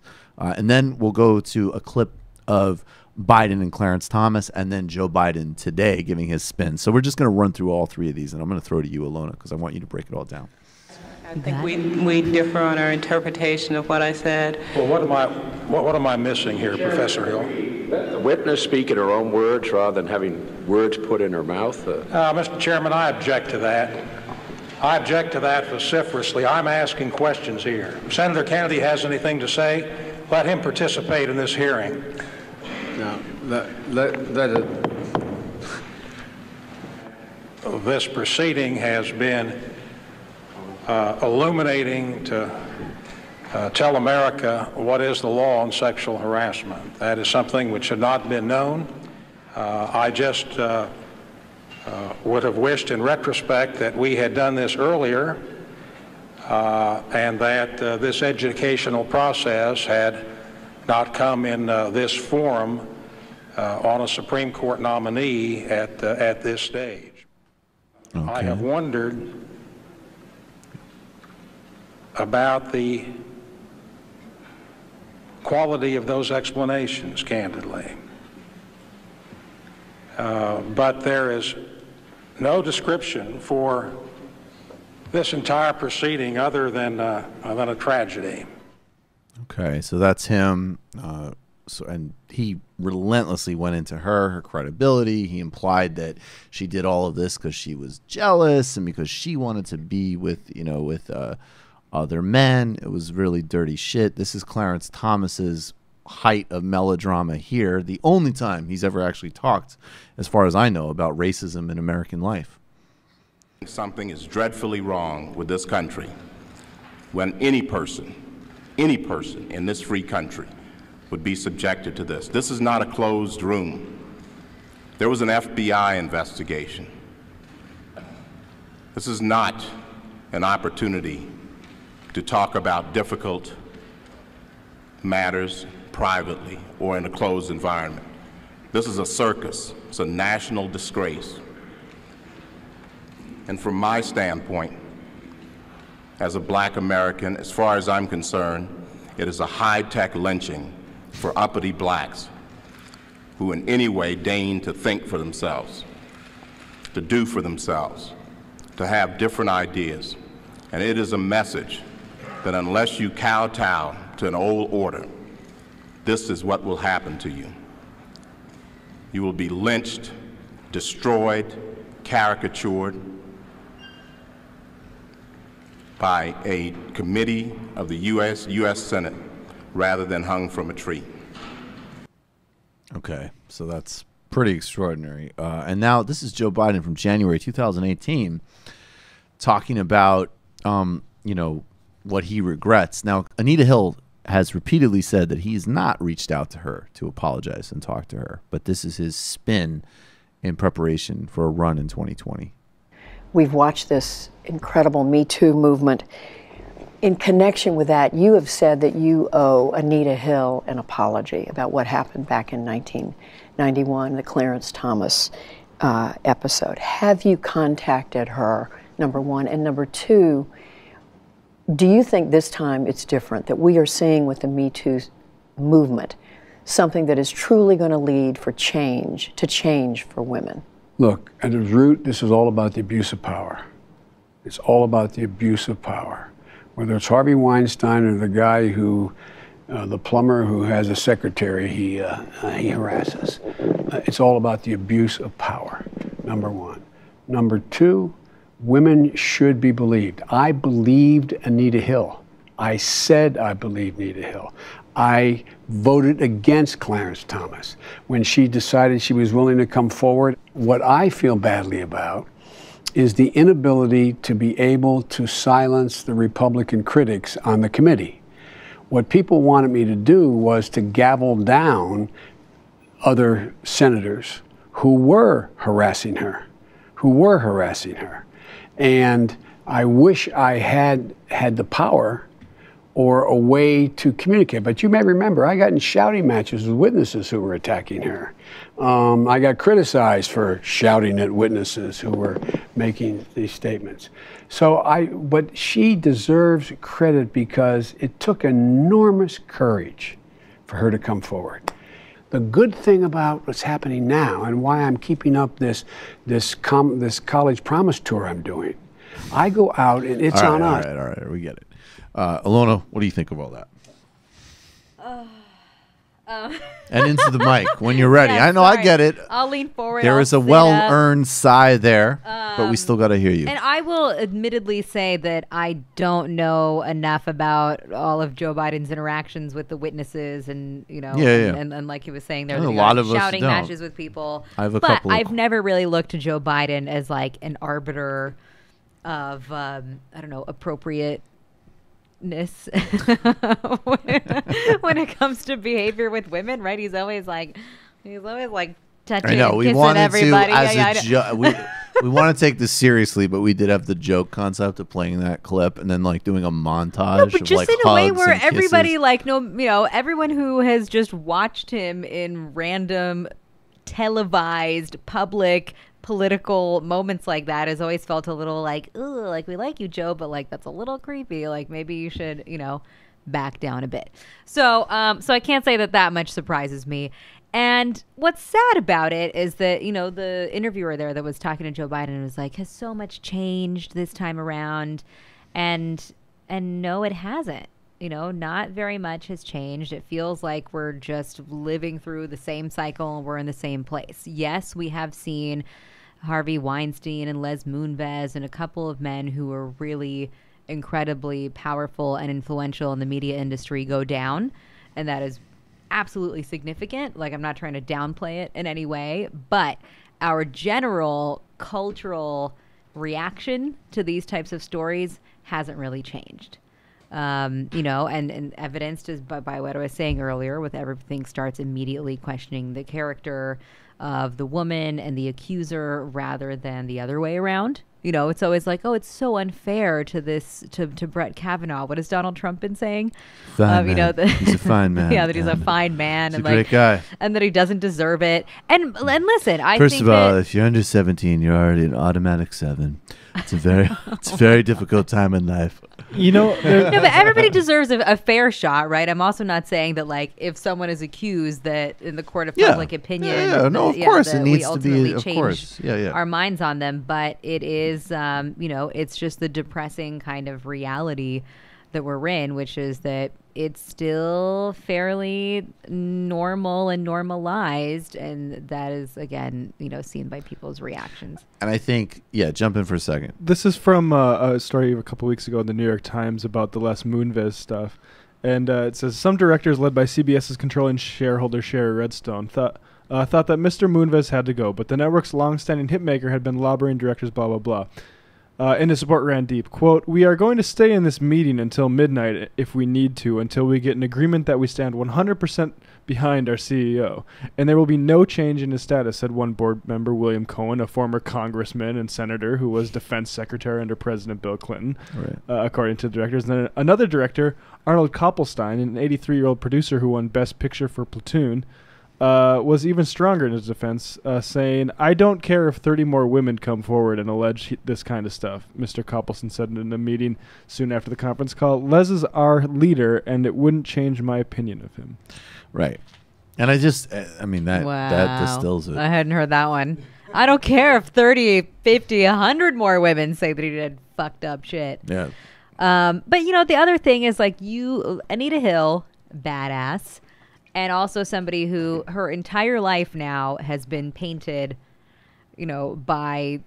by those events and by the fact that she chose to come forward by them. Like, everybody knows the name Anita Hill. Right. And, and I'm sure that's been very difficult for her to also step outside of that and live any kind of life that doesn't bear some kind of association with that. And so for, any victim of sexual abuse, harassment, assault, whatever, it's never an easy thing. It always carries a lot of weight to make that decision to step forward. I've done some reporting and interviews with people who chose to do that in the ballet world. And, and so it's like, I just always want to mention that part too, when people are like, well, you waited so long. And it's like, well, because you realize that your life, it's not going to belong to you anymore in a certain way. Right. Once the media and the political sphere or whatever area you're involved with, whatever industry, once other people kind of get a hold of it, then you aren't in charge of your narrative and your image anymore in a lot of ways. So it sucks. No one's doing that to be like, because what is the line is always, people always assume that you're doing it to get rich. It's like nobody does that because they think that it's going to make their life better. No, it actually depreciates most job opportunities. I mean, I think in Anita Hill's case, she's an academic, and to some extent she has she's an articulate advocate for these things. So it's she's been able to work with it to some extent. I just want, but in general, it's an insane idea. It is not good for your money and job prospects. That's a prime reason why people don't do it to begin with. Yes. Yeah, I don't know where these. Duh. No, I mean seriously though, that really is there's a lot of very, duh very there. True, yeah. I just want to say quick, because before we get to the post game, I think because Anita Hill and others talked about the two parts that I can glean, and we might do an illicit history on it, but what I could get from somewhat of the Biden and Anita Hill stuff was that one part of it was that the Republicans on the committee were like, we're going to war and we're going to destroy you and undermine you in every way, shape, and form. In some ways that would apply today, because if you're, it's just is it true or not? But other ways in which we could even just say on a popular discourse level a couple decades later, whoa, that's a totally insane sexist line of questioning and attack. And Biden didn't respond in kind. And also that even he himself demonstrated a very bizarre and kind of tone-deaf way of questions. So I just want to say, just briefly, I'm going to quote one line from this Washington Post piece called "Joe Biden's Disastrous Anita Hill Hearing, a Sexual Harassment Inquisition." And he said, "If you can, to the best of your ability," Biden asked at one point, "I'd like you to recount for us where each of the incidents that you mentioned in your opening statement occurred, physically where they occurred." And then he went on to sort of ask these other, relatively trivial sort of side questions that didn't get to, even if you were questioning the credibility of what she said, which wouldn't be his job, they just seemed kind of bizarre, sort of off-focus ways of kind of eliciting more secondary information and not getting to the heart of the dynamic that she spelled out quite articulately That's what they're doing with cold open. That's what they're doing with Ford, because they're Right. trying to trip her up on the metadata, and if she gets one of those things out of place, then it's like, well, she's definitely lying about it. Right, and that's the game that they're going to play. So why would Biden play it when he's supposedly having her back? Right. That's part of the critique of it, but that's the sort of general bullshit. We're going to get to the post game. Which one last note on that too is I feel like a lot of the attention has been on, like what are Susan Collins and Lisa Murkowski going to do, when it comes to the people who actually are going to be voting